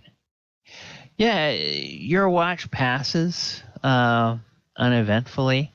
There are the sounds of the night birds and the night insects and everything that are going. And then as we get to the second watch, Faldor, go ahead and give me a perception check. There it goes again. Hold on.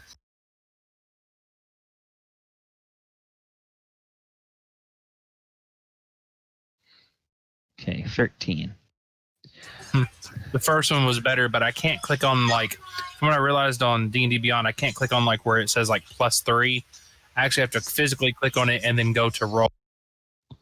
Huh, okay. Because you used to be able to click on just perception and it would roll your perception.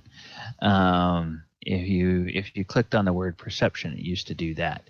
Yeah, now I have to physically click beyond 20. It must be a setting or something, but yeah, okay. Click the skill and then click beyond 20 and it'll roll it. Interesting. Okay. Yeah, so the second watch is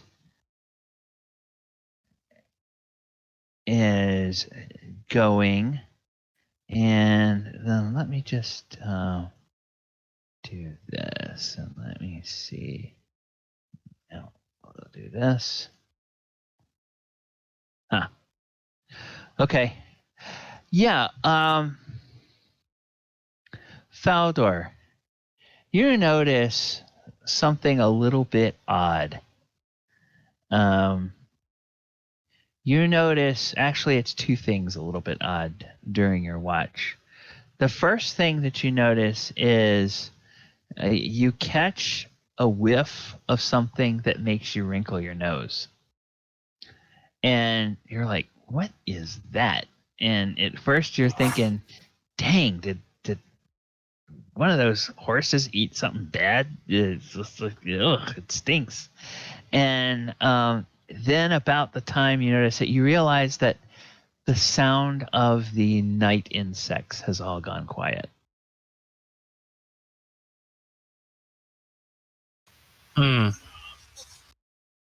Is there anybody next to me that I can wake up? I don't know. Is there anybody next to you? I guess the closest person to you looks like it would either be Fallager or Osprey, if you are where you are on the map. I'm gonna wake up Falger. Okay. I'm gonna be subtle, so I'm gonna sneak over and just shake him. Hey, wake up! Wake up! What in the tarnation? Shh. Hey, something just doesn't seem right. I hate to wake you up, but can you verify this with me? Something just seems a little off during my watch. Yeah, you can make a perception check, Fallager, and since Thalador alerted you, I'll give you advantage on it.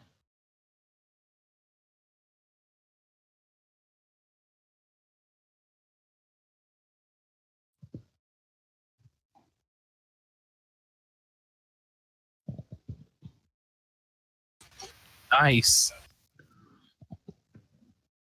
Okay, well, probably not going to get any better than that. Nat 20. Yeah. So, yeah, you notice two things. Too quiet. The insects aren't right. And that smells like the rotting flesh of the dead. Yeah, something is not right for sure. And you do a quick scan around, and on the road, shambling towards the wagons, you count 6 zombies that are headed in the direction of your wagons. I would like everybody to go ahead and roll initiative.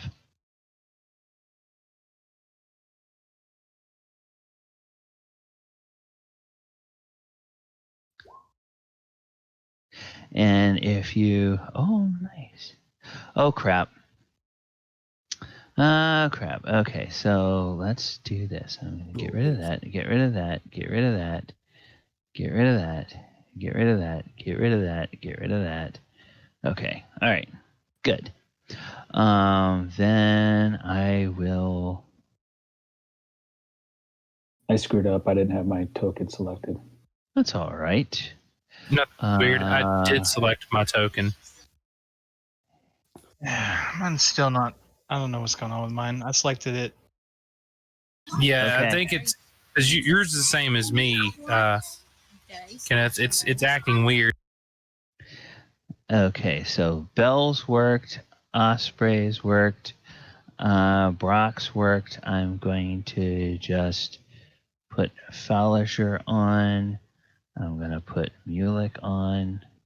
Bless you. Bless you.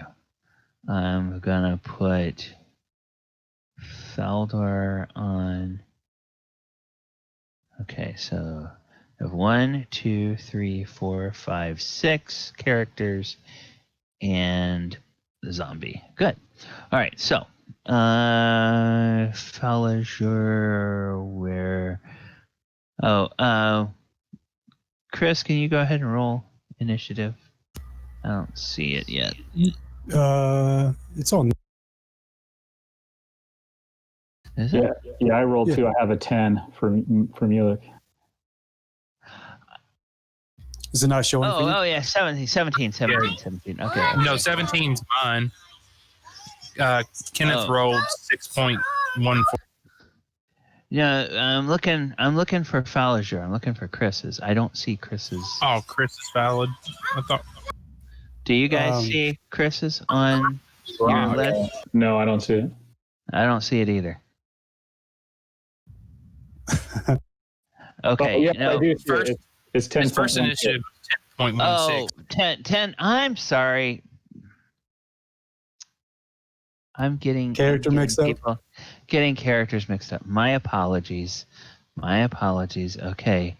I was saying Fallisher and thinking Chris instead of Ken. Sorry, guys. So, Faerun is 6.14. Okay, yeah. And Mulek 10. 10.17. Okay, 10.17. Yep. And I'll fix it to show that.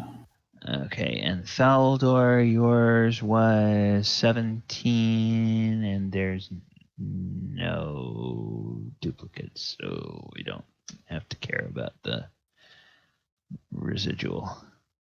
Okay, then let's go to descending order. And,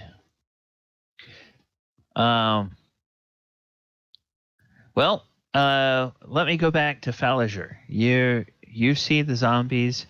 Do you raise a cry of alarm, or what do you do? Because the others may not get to act until the next turn, depending on what Faerun does.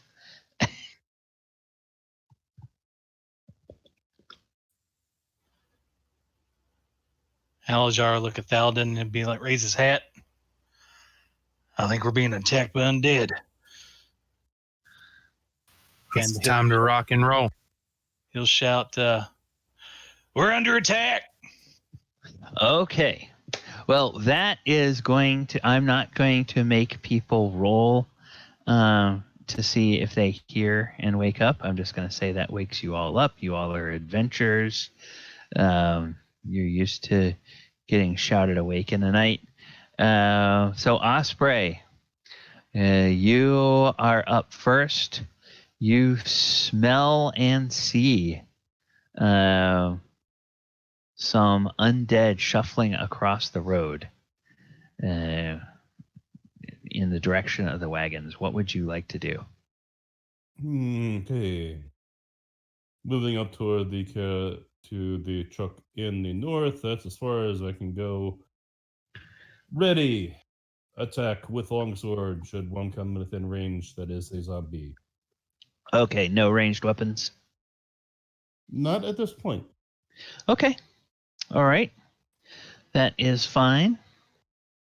Belle, your beauty sleep was interrupted, but those cat-like reflexes have you ready to pounce at the danger. And Very much so. You see a shuffling undead. What would you like to do? Ooh, fairy fire. Ooh. So go ahead and tell... if you are able to, you can go ahead and draw a 20-foot square on the map. And I feel like I would butcher it, so if you can make it. Okay, I will draw it. And then you will tell me where to move it. So we'll do this. We'll say 5, 10, 15, 20 by 20.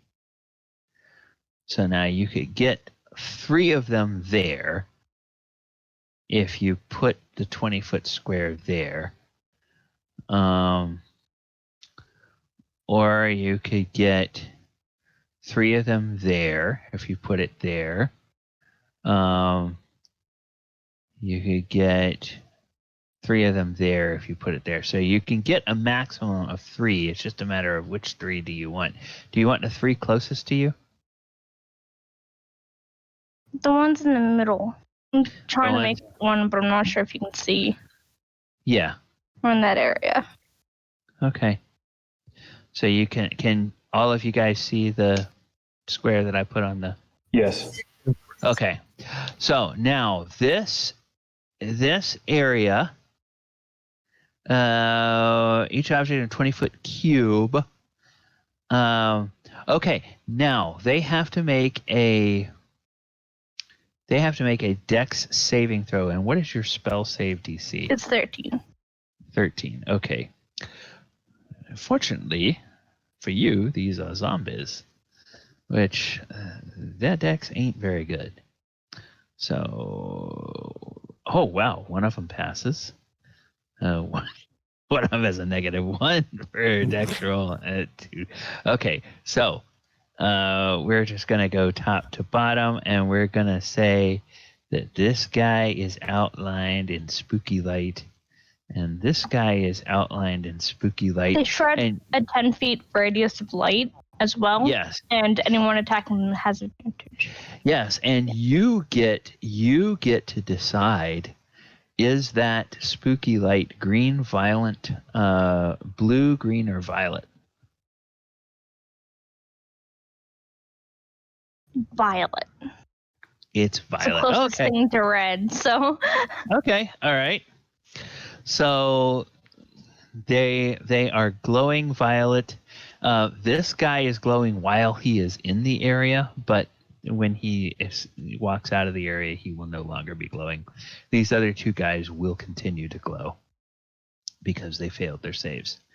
That is an action for that spell. So you do have the opportunity to move if you would like, or take a bonus action, but your bonus action cannot be a spell unless it's a cantrip.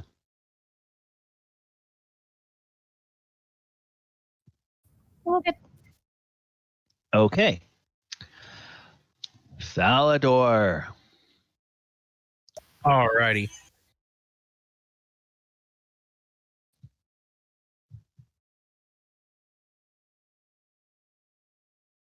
All right, so I'm going to move up. Let's see, 5, 10, 15 feet.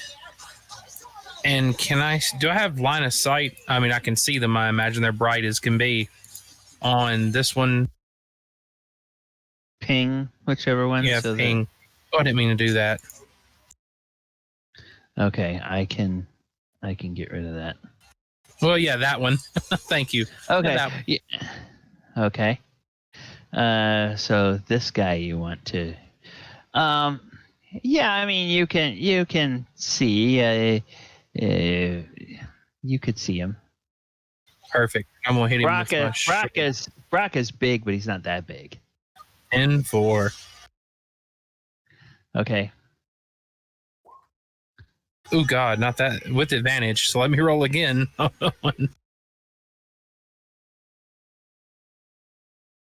That's better. Okay. Not a nat. That's 20 or 17 plus 5 plus 3. Okay, hang on. So now where's the? I'm just trying to double check if you qualify for sneak attack. Oh yes, because you get advantage. So yes, you do qualify for sneak attack damage. So minus 12. All right, and this guy is bloodied. All right. Anything else? That was a move and an attack. Yep, that ends my turn. I don't have any bonus actions yet at level 1. Mulek. Yeah, I would have when I would have seen these come and see these skeletons glow, I would have pulled out my crossbow and shot this guy right here. Okay, so go ahead, and you have advantage on it because he is... Actually, for the time being, you have advantage on all 3 of them because they are all in that area.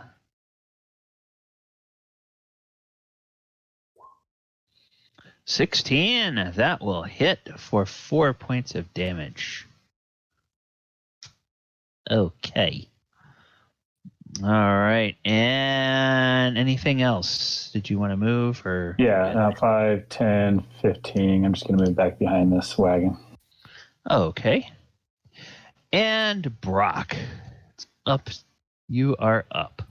I'm going to use half my movement to stand up and use my action to don my shield. Okay, I did not penalize anyone else for using half movement. So if you want to use more than 15 feet of movement, I will let you do that. In that case, I will don my great axe. Okay. Move here. I'm going to bonus action rage and then take an attack at this guy. Okay. You have... Okay, now... Being in that area yourself, your enemies will get, while you're in that area, your enemies will get advantage on attacking you, just so you know. Oh, that actually persists? While you are in the area, it will. Now, actually, you need to make a dex save to see, since you moved into that area, you need to make a dex save to see if you keep that effect from it. Oh, yeah, I thought it said any creature in the area when the spell is cast. That's what I thought too, but Well, it is a concentration, so I don't know. So it would keep them lit if they were affected. I thought. Yeah, it just says if when the spell is cast. Yeah.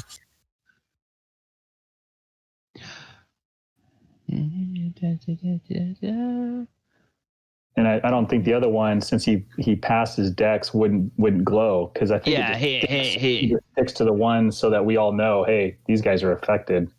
Okay. All right. Okay. So yeah. All right. So we'll just say that you are not glowing, but you're not going to be affected anyway. So that's fine. So go ahead and attack that guy. 15. That'll hit, and roll some damage. 7. And that already has the rage damage included in that. Okay. All right. And so he's not quite bloodied. And then the zombies go. And the zombies are like, ugh.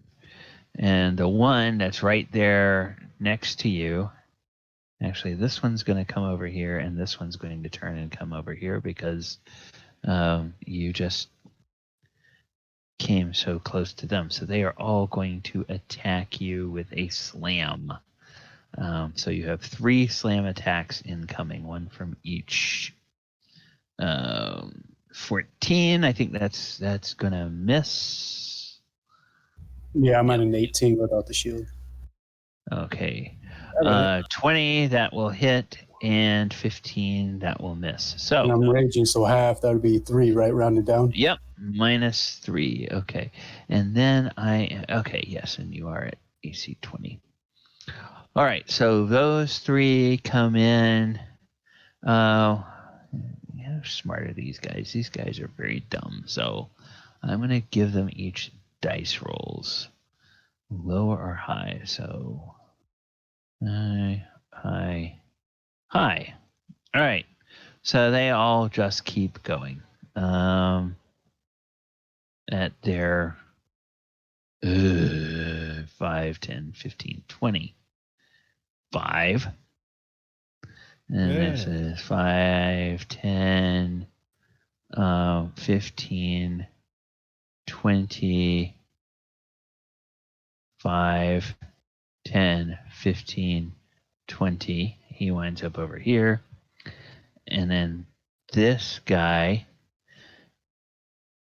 what is it again? They changed this. Is it? Okay, 5, 10, 15, 20. 5, 10, 15, 20. That's all the farther they can. And they cannot attack because they used double movement to get where they are. And Falliger, you are up last but not least.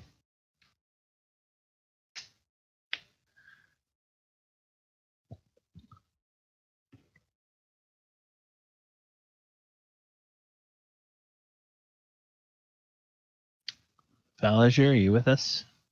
What? Oh, sorry. Damn.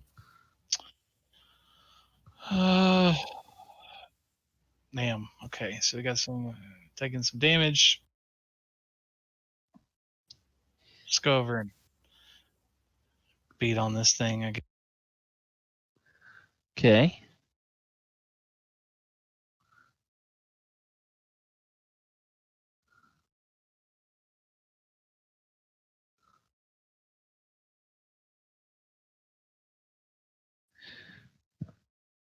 Okay. Yeah, that will miss. Okay. Well, that was bad. Yeah. Move, action, any bonus action you have? I can make another attack option as a war priest as a bonus. Okay.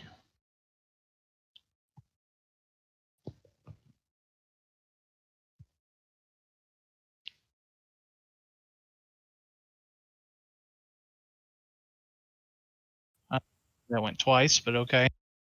Oh, okay. Well, we'll use that. Interesting. Okay. So think I that crit. is 20 plus 4 looks like a crit to me. Oh. Yeah, it's weird. I don't like this table. It's weird. Yeah, That's really hard to read. It's kind of feels like, are you one-handed? Or are you two-handed? Or are you which one are you? Yeah. It doesn't give a total. That's frustrating. Yeah. So what? Yeah. So I guess you didn't specify. So I guess you're using one-handed. Yeah, it's just a long sword. Yeah. So 4 and 3, we'll call that. Actually, I still haven't been able to figure out how to make Roll20 follow the rules that I want it to follow, which is a crit. A crit should maximize your first damage, your first dice damage, and then just add it. You know what? I think I'm just going to ask you guys as players, don't in both D&D Beyond and in Roll20, turn off automatically rolling crit damage because it's not giving you as much damage as you should get. Because you should maximize your first dice worth of damage and then just roll, just How do we roll turn that off? So that means we just turn off don't auto roll damage, I think. Because it's either auto roll damage and crit or don't auto roll damage. Or, yeah, just remove the D in front of the dice on the crit damage and just put like 12 for D12. So it's just 12 flat damage instead of rolling a D12. Or is that using yeah, we'll worry with that at the end of the session. But yeah, just well, it's a 1d8, but my strength modifier is +2. So right. So you rolled a 2 plus 2, so that's 4. You should have rolled an 8 plus 2 is 10 plus 2, so you should have 12 total damage. Okay. So we will give you 12 total damage, and that bloodies this guy. Wow, that's it for a crit? Man. Okay, well, normally at your level, the maximum you would normally get is 8 plus your strength, so you just added an extra 2. Okay. With the crit. Yep. Then we are back to Osprey. Okay, Osprey was looking for the critical thing, but it did find it. Okay. Cooking here. Go back. Click this. Oh. Okay, that will actually hit. Yep. So go ahead and roll. Probably nothing but a zombie, but nevertheless, a zombie is what it was. Yes. Oh, you know what? That's weird. I'm going to do... okay. So 6 slashing damage. All right. Do you want to move or take a minor action?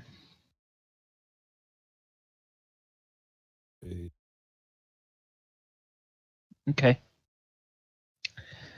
Bell. You are up. A zombie has shandled closer to you. Oh, okay. Vicious Mockery, are you doing it on the one that's closest to you? Okay. Yeah. A wisdom save is in his future. No, wow. Fucking that. Oh my goodness. Okay, so he he shakes that off. You're ugly. Vicious Mockery, that's a cantrip, right? Yeah. Okay, so on a miss, it does 0 damage. And you run into the bushes. Okay, Baldur, you are up. I'm going to shoot the one right in front of.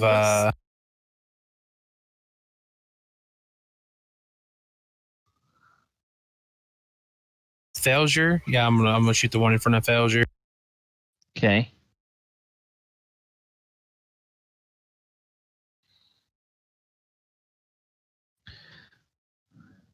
That will hit, and because he is within 5 feet of your ally, the sneak attack damage goes into effect.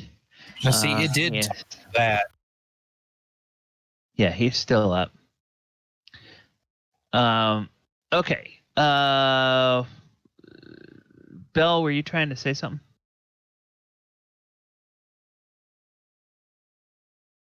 She's mute, right? No. Okay, all right.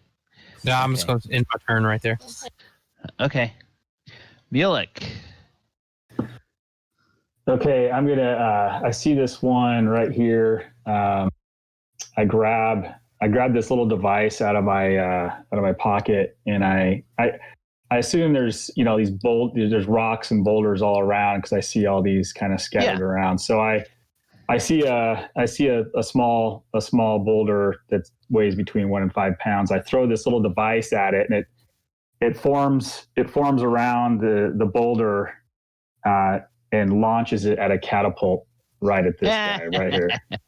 Okay, so is that an attack roll for you or a saving throw? It's a dexterity saving throw on a 14.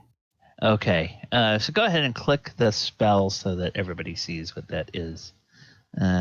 Okay, so, oh my goodness, DC 14 dex save. Oh, here, sorry, I should have. I wanted to. Display. Here we go. Well, he fails. There you go. Yeah, 3d8 damage. That's pretty darn good.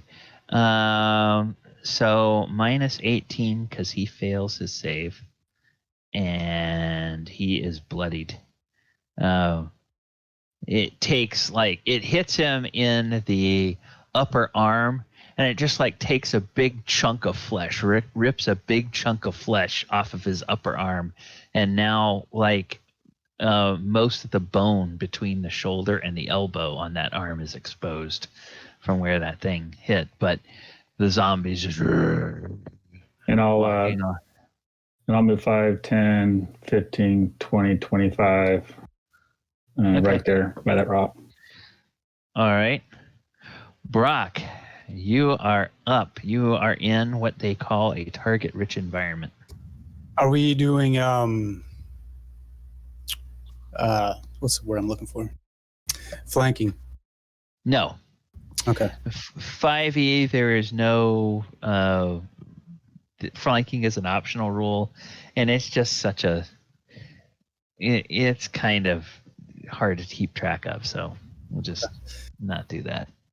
I'm swing at the guy right above me. Okay. 19. Okay, that'll hit. Slashing 11. Boom. And he is bloodied. So now 2 of your enemies near you are bloodied.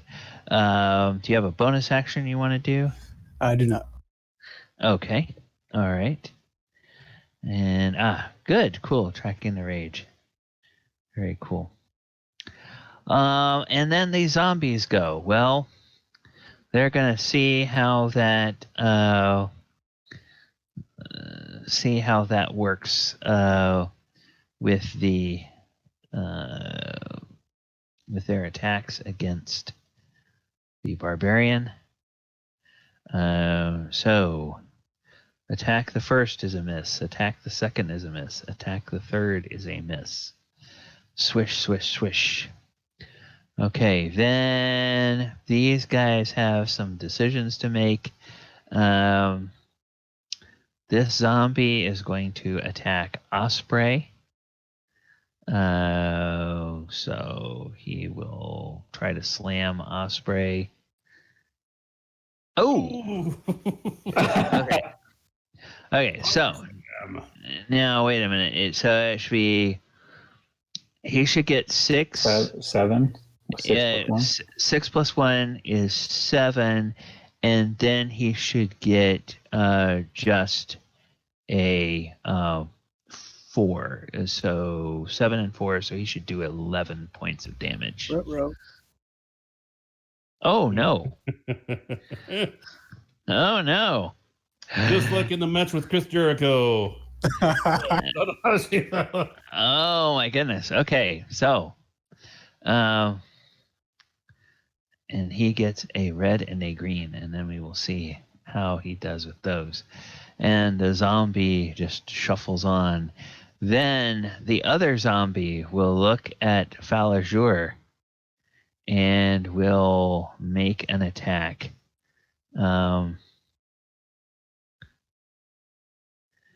15, that will miss.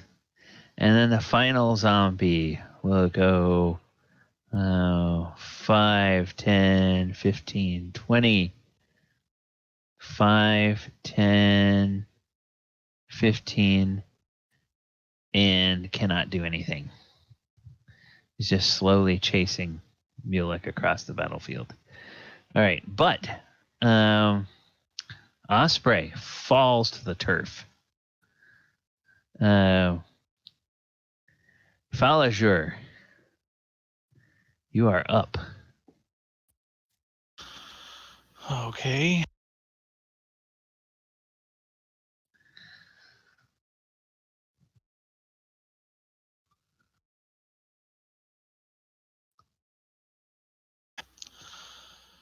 I'm going to cast Cure Wounds on Osprey if he's down. Okay, yeah, you can cast that and touch him.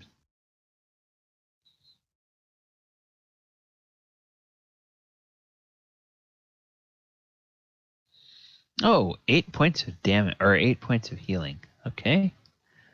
So, hey, he is no longer making death saves, and he is no longer bloodied. And I think it was for the Thursday game that I looked it up a month or so ago and confirmed that in rules as written, if you have been down and you get healing, all of or any death saves reset. I mean, Osprey, you never had to roll any death saves, but they all reset to 0 as soon as you get positive hit points. And there was some confusion when 5e first came out whether those death saves carry over, because I think in 4th edition they carried over every time you went down during a battle until you finally got a rest, and then they would clear. But in 5th edition, they clear as soon as you come back up. So you are prone, but you are awake. And Osprey, it is your turn. Kip up. You know what a kip up is? Yep. Shawn Michaels kip up. Amongst others, yeah.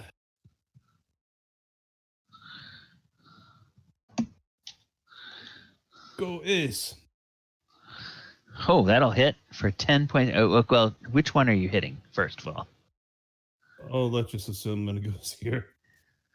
Okay. Yeah. Minus 10. Okay, now, there's this interesting thing that happens. Must make a Constitution saving throw with a DC of 5 plus the damage taken. So you dealt 10 damage to it, so it has to make a 15 on its con save. Oh, it does. So instead of dying, it goes to 1 hit point and it remains up because it has undead fortitude.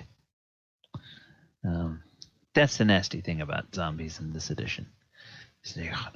Half the time they don't really die when you kill them. Belle, you are up. You are hiding in the bushes. Dissonant Whispers. Okay, DC 13 wisdom save on that guy.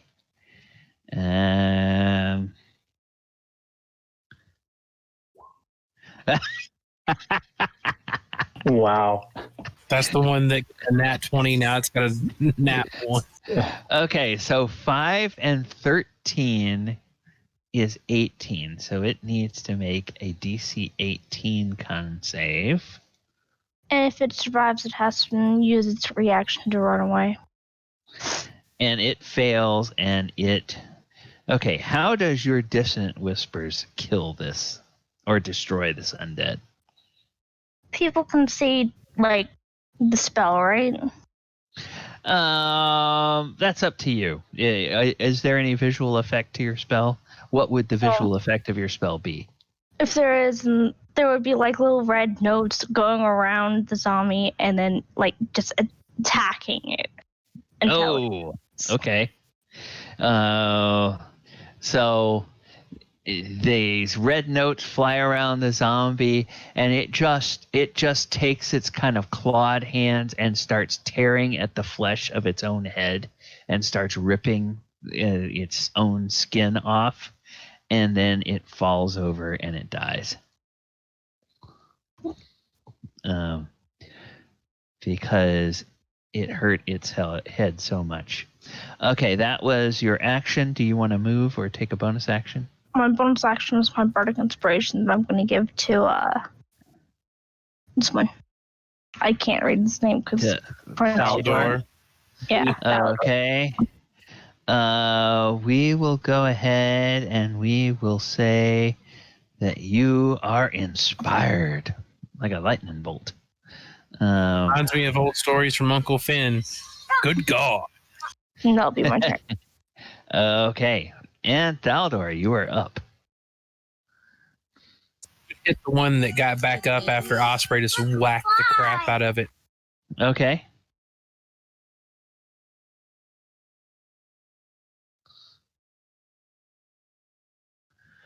Oh, nice.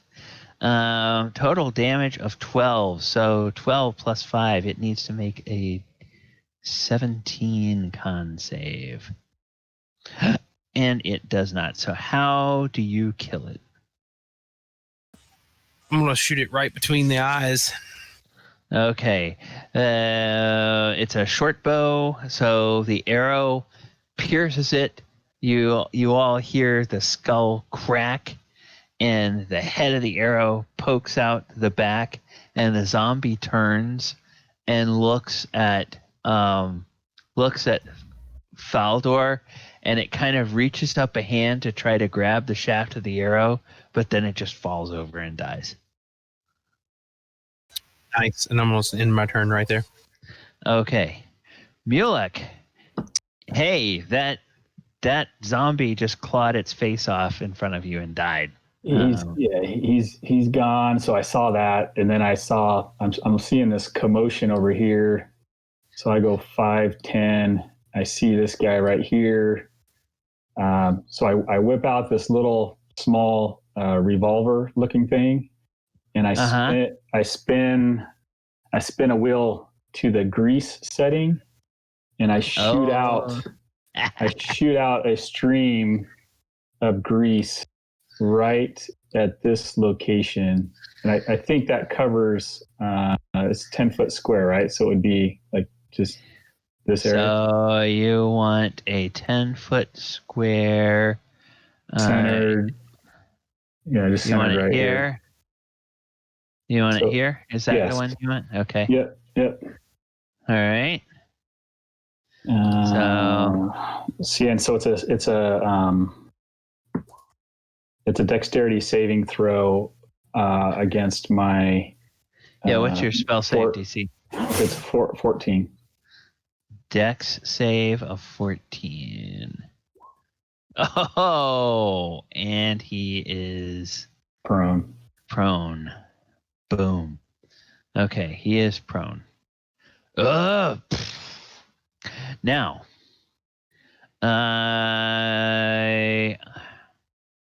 this is worth looking up because I think I remember the rule correctly, but I want to be sure that I remember it correctly.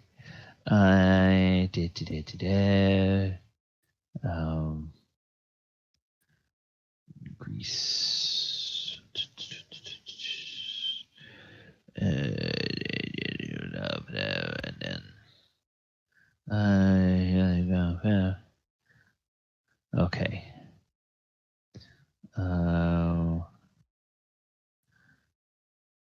Okay. Nevertheless, Grace provides third dish. Okay. Okay.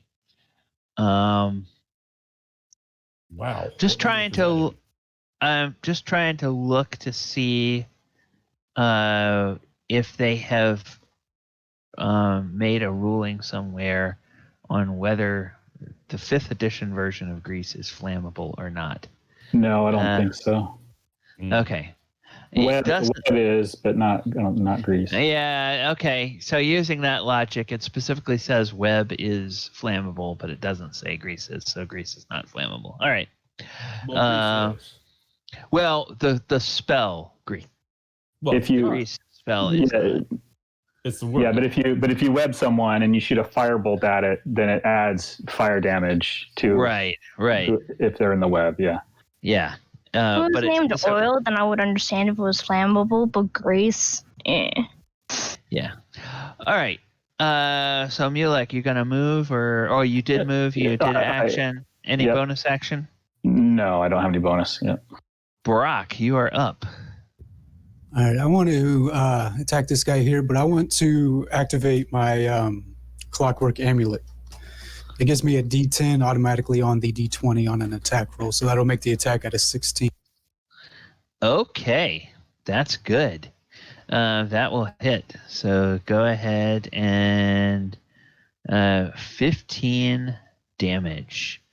So 15 and 5 is 20, so he has to make a DC 20 con save. Come on. Oh, and he fails. So how do you kill? I'm just a whirling. I'm just spinning around, attacking everything. I just turn around and take his head off. Okay, all right. So he falls down dead, and his head rolls over towards the wagon wheel. And I want to take a step this way too to end. Okay. And zombies go. Okay, so we'll deal with the first two here attacking Brock. They have to hit that AC. And the first one misses. The second one, nice. Oh my goodness. So he gets 7 plus he gets 1. So he deals 8 damage. Half of that is 4. So you only take 4 damage. Yep. Okay, wonderful. And then this guy has to, if he wants to be able to stand up, which he's too dumb to try to attack from prone. So he's going to try to stand up, and that means he has to make another dex save, right? To stand up. Is that how that works with Grease? Yeah, well, he's just in a prone. I think he's just prone. So he has to overcome the prone condition. So there's nothing else. It's one of those enter or end spells. Okay, so he has to make a dex save or else he can't stand up. So it's 14, a dex save of 14, or he can't stand up. He's still prone. Which, come on. It's a 7. There we go. 7. So he still is prone. That was his action. He cannot do anything else. That is the end of his turn. Falazur, you are up. Well,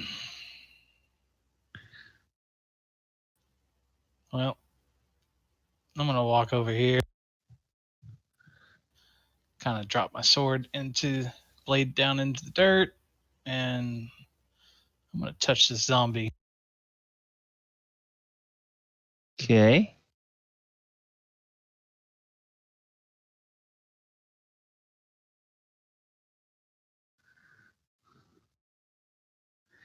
Ooh. Inflict wounds. Okay. Inflict wounds. Let me just double check on something here. Inflict. Oh, no, I don't need to do that. I need to look here. Nope, he doesn't have any. So, what's his plus? There is no way he can make a DC 30. So, how does that inflict wounds kill him? What does that look like when he is destroyed? He explodes. Okay, all right.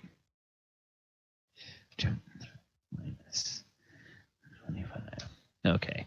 Yeah, he just is little pieces of rotted flesh all over the place. Okay. Question for the spellcasters at the end of the round. Belle, are you still concentrating on your fairy Yes. fire? Okay. Mulek, are you going to hold the concentration on your grease because That's a non-concentration spell. So so it's just there. Okay. it's there. It's there for 1 minute. Okay. All right. Osprey, you can step over your dead opponent so that you don't have to walk through the grease if you want to go somewhere. Still corner. What? Yeah. Yeah, you can move through the zombie space, is what I'm saying. Zombie space. Yeah, the dead zombie that was right there next to you. That's a cool name, zombie space. But I can't attack. Okay, and I'm going to remove that prone condition from you, since I never did that. Okay, so walk over there and no attack. Belle, you are up.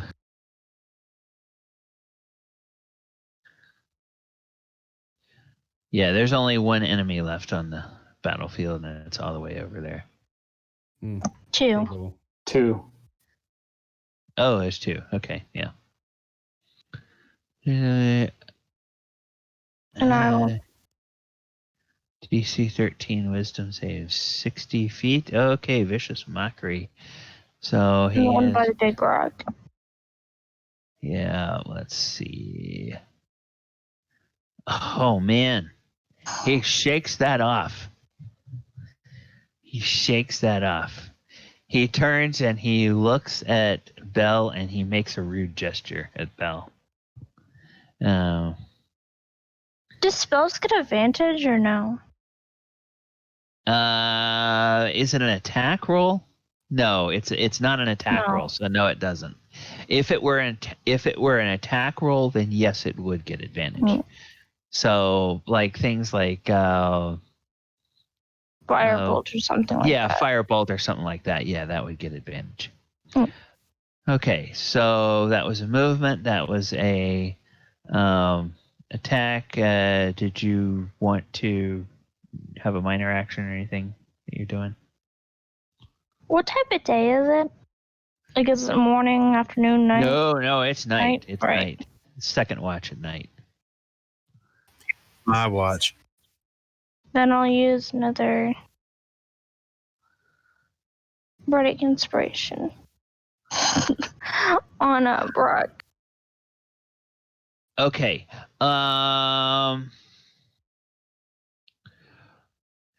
The vicious mockery.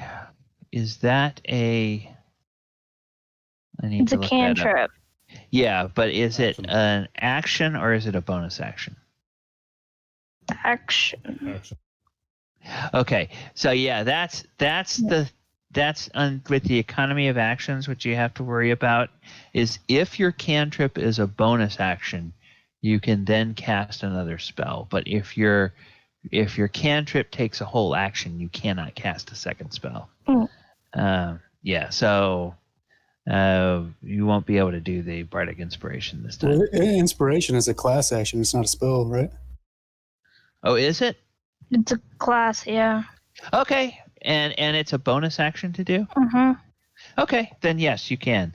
And who got that this time? Brock. Brock. Okay.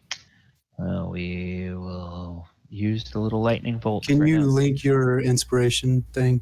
Is it for attack rolls or? Yeah. For You get rolls to are add a 1d6 to any d20 roll, I think. Is it attack rolls and saving throws? Is that it?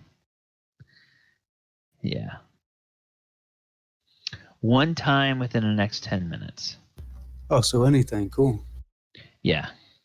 So Thaldor and Brock, remind me when you use that inspiration, when you cash that in, and I'll take the little lightning bolt off.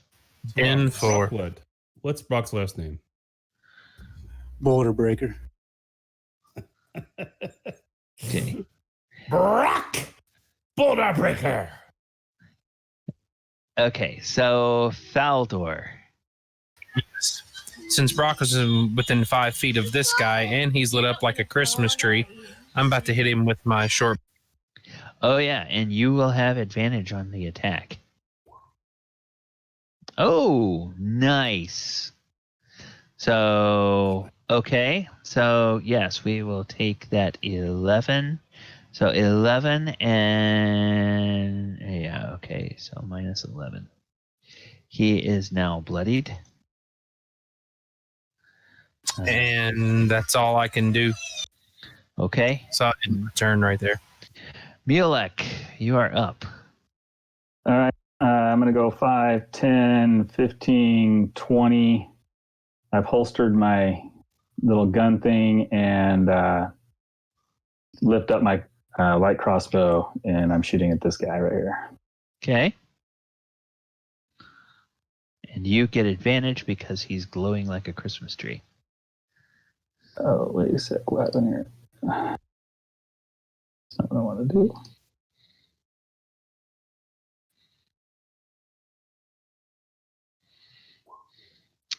Oh, nice. 6 points of damage. Okay, so 6 and 5 is 11. He needs to make a DC 11 con save. Oh, and he does. So he is at 1 point. He does not die. He sprouts a crossbow bolt and goes, "Ugh." Okay, that was a move. That was an action. Do you have any bonus actions you want to take? No, that's it. And Brock. In honor of Wesley, I want to pick up the zombie here by the ankles, swing him around, and hit the other zombie. Nice. Nice. Okay. I will allow this. This is the rule of cool. So go ahead and let's see. Are barbarians proficient in using zombies as weapons, do you think? I'd say they're proficient in using any weapon, but that's just... Okay. Go ahead and make an attack roll. These things are easy to hit. It's just a bunch of clubs. It's like a heavy club. I'll add Okay. the inspiration to Well, the inspiration was 1. Yeah. Right? Well, Yeah, he has to roll the inspiration at the time he uses it. Oh, okay. Yeah. Okay, so that's 18. That will definitely hit. And go ahead and roll 1d4 for the damage plus your strength modifier. And that will be dealt to both creatures. So 5. 1d4 plus 4, so that's 5 points of damage. So they both take 5. And So one this- have advantage? No, because he was using the shiny one. tree. He was using the shiny one as the weapon. If he did it the other way around, then yes, he would have advantage. Okay, Grabbed the wrong one. I screwed up. It was still so he has to make a 10. Oh, he fails that. Both died. So the one that you used as a weapon, he kind of breaks up on impact and falls still. The other one is still standing in front of Osprey. And I'm just gonna say, because you used him as a weapon, he's now over here. Nice. Okay, Osprey. The zombie in front of you is going to try to slam you. And he misses. And, yep, everybody else on the battlefield is dead. Okay, Falazur, you are up.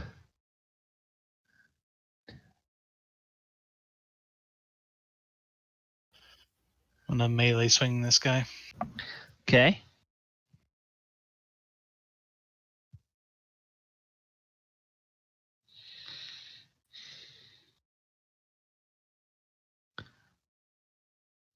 $17. Okay. Nice. 7 plus 5 is 12, so he needs to make a DC 12 con save. Oh, which he makes critically. I'm gonna attack him again. Okay. Okay. That's another hit. And now he needs to make a DC 15 con save. Oh, whoops. Sorry. Ignore when it says slam, ignore that one. Sorry. The con save is 18, so yes. He still remains at 1 hit point. This guy is hard to kill. Osprey. Finish this guy off in front of sword strike, which means he goes down low and strikes to the knee to attempt to cut that off. Okay.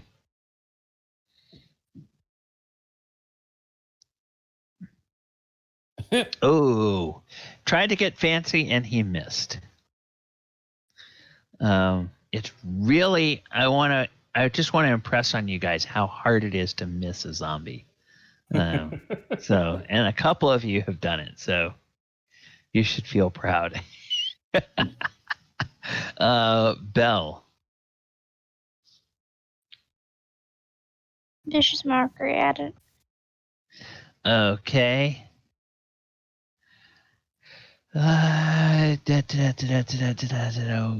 Wisdom save. Wisdom.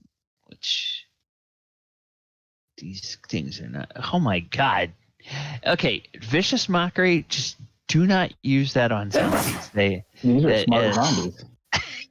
With a -2, and it still beats it. Yeah. That's gonna be Belle's spell that never works until it actually does something actually spectacular. Like It's the new guiding bolt. Well, they're too dumb to be insulted. They're like, "Oh yeah, you're inspiring me." Okay, I can just see her turning around saying, "Yeah, well, you're filthy." What does that mean? No habla inglés. Why I am filthy. Thank you. Hey, Chips. All right. Gonna move or bonus action? No, I'm good. Okay.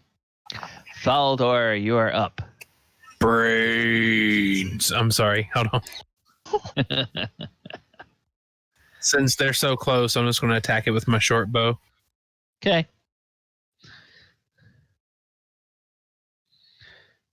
And And you will get the sneak attack because of...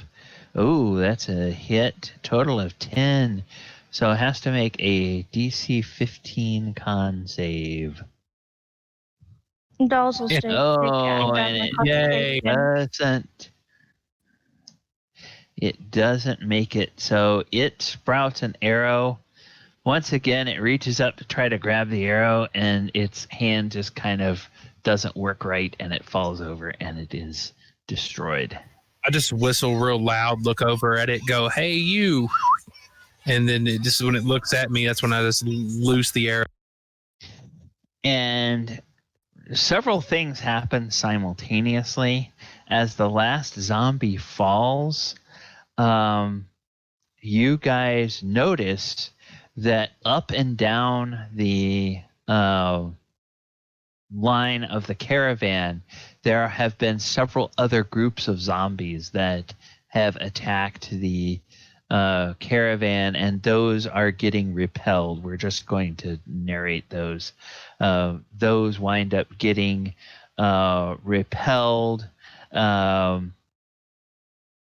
Brock, maybe you shout some orders and point at groups of enemies, and people run and help to, destroy them.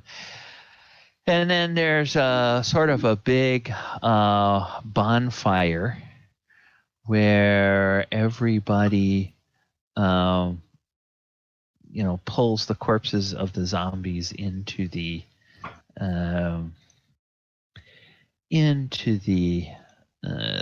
middle of the group. Now you guys fought 6 of these. So let us just yes. So we're going to say oh, cool. I like this. They have made this easy. So there's 6 of these. So 1, 2, 3, 4, 6. Okay, so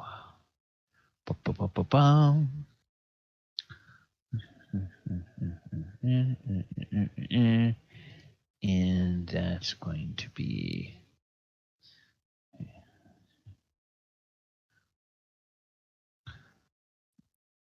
okay, we'll say 17.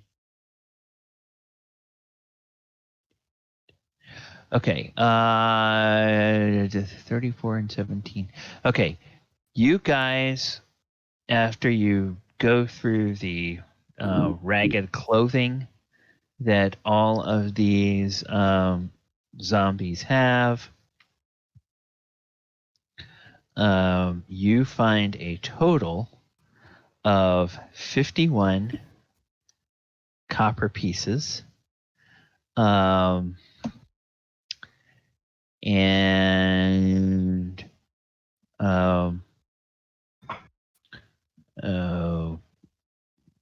28 silver pieces and 10 gold pieces. That was for total, or that's total. That's James, total from all of them. So I am going to type it out in chat. Yeah, if you can create another loot sheet, memo sheet or whatever, and then we can keep it on the party loot. Yeah. Okay, it looks like I do have a party loot. Oh, you mean in the game? You mean the handout in the game? Yes. Yeah, and we can just update it. Okay. As you pass out stuff, I'll update it, and then we can decide to split it out when we're going to buy stuff or whatever, like we did last time. Handout. Okay, come on. Also, are we still doing a milestone, or? You know what? I didn't have a chance to ask you guys. What is your preference? Do you prefer to do a milestone, or would you rather I dole out XP for your RP? I believe milestone's easier. I would say whatever's easiest for the DM. Yeah, milestone's easier for you, probably. Yeah, okay. So, yeah, I think milestone will do that. So, party, treasure, and we're just going to say, And we're gonna do that.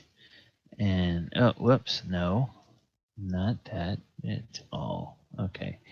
So then we will say zombie fight. Whoops.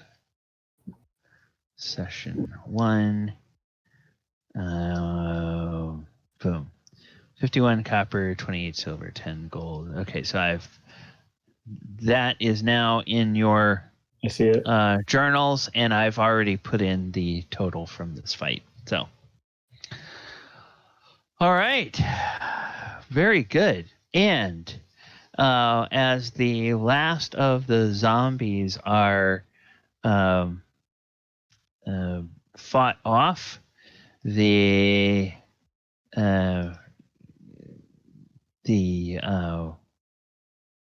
curtain will close on our session for the week, and we are now 3 days, or no, yeah, you've traveled 3 days out of Baldur's Gate, so you have 5 more days until you reach Fort Morning Lord,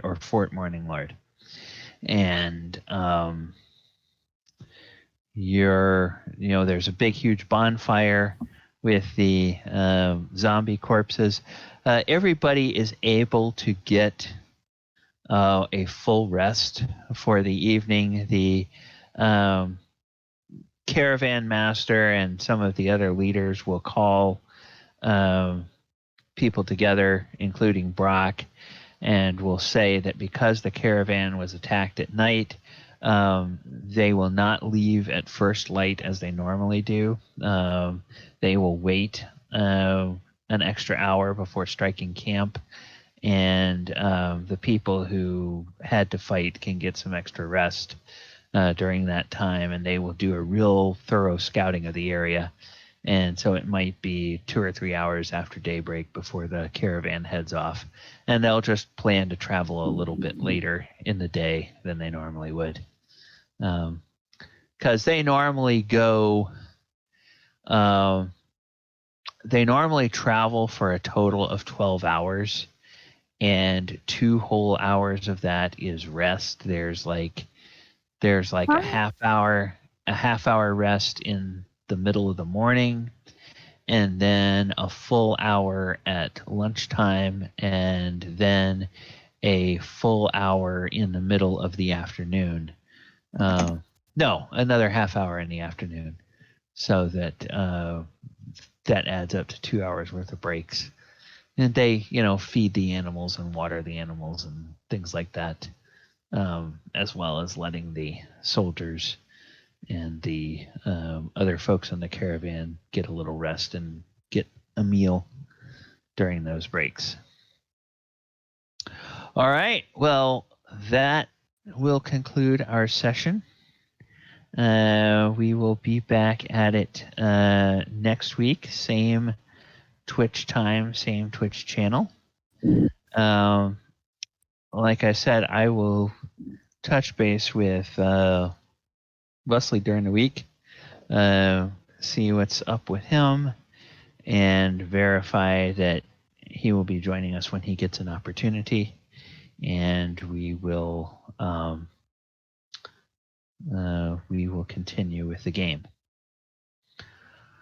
All right, so any questions before we call it a night? I hope everyone has a good week and stay safe and has a good week. from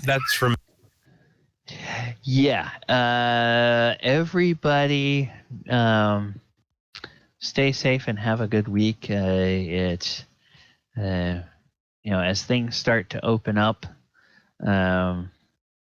stay vigilant, and watch out for what the numbers are doing in your area. I know that for as it stands for me with my job, because we have so many folks in our company that have kids who are school aged, they have decided that until they know when the schools are going to open and when kids are going to be able to go back to school, they are not planning to try to bring people back to the office. They're just going to keep them working from home because it's very difficult to find childcare for folks who, are working, working class folks that have kids at home. So it's like, all right, working remotely seems to be working well for us. There are, of course, people that would like to be back in the office, and there are people who enjoy working from home. And HR has to figure out what all the ultimate rules on that are going to be. But for right now, it is what it is. So, anyone have any announcements or anything they want to promote during the week before we meet again?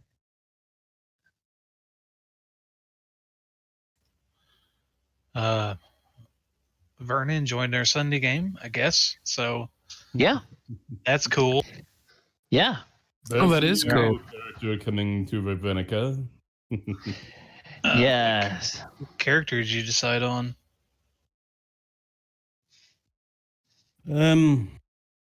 It's what I call the strange duet.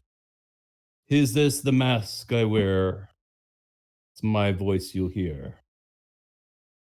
Eric? Yes. As you turn away and glance behind. You're not allowed to play Eric without Laura. Rude. I have no idea what you're talking about. Well, I was trying to come up with an entrance on the fly, but I wasn't quite remembering the lines right. And so I couldn't quite define, but the Phantom of the Opera is there inside my mind. The native-ish glamour bard. Lots of passion, intensity, a full emotional scale. I chose it because it has an audience. So this was one you didn't hear about at all, because I was thinking along other ways. But what is my best performed character? And it's somebody it's a character that's got some of me in it that I can relate more closely to, and it's a character with full emotional palette that has every sort of feeling, that has every sort of aspect, the more full character. And that is what I'm working on bringing on Sundays. Okay. Yeah, Vern, I have work tomorrow. I do have, obviously Saturday's a day off for me. But either tomorrow night or sometime Saturday, depending on what your schedule is, if you would like to, I'll get with you on leveling up to 7th level. Obviously, since you're going to be joining the party mid-campaign, you need to be at the same level. So that's going to mean you're going to have a budget to buy equipment to equip your character as a 7th level adventurer would be equipped. And we'll talk about some of the choices that you would make. And I'll also use that time as you're telling me more about what your character is choosing to figure out what ultimately maybe the future will hold for your character. And I'll tell you a little bit more about that in terms of the things that the special things that each of the characters in this campaign are able to do. Yeah, there's a lot of stuff, and only 2 days. Fortunately, I'm off. Well, not off, but doing exactly pretty much what I'm doing right now, which is working and going on. So I'll be there. Okay. All right. Just reach out and let me know, because I'm probably going to try. It's starting to work out well for me with this new schedule that I have, that to use Saturdays, take a couple of blocks of time during the day and record all of the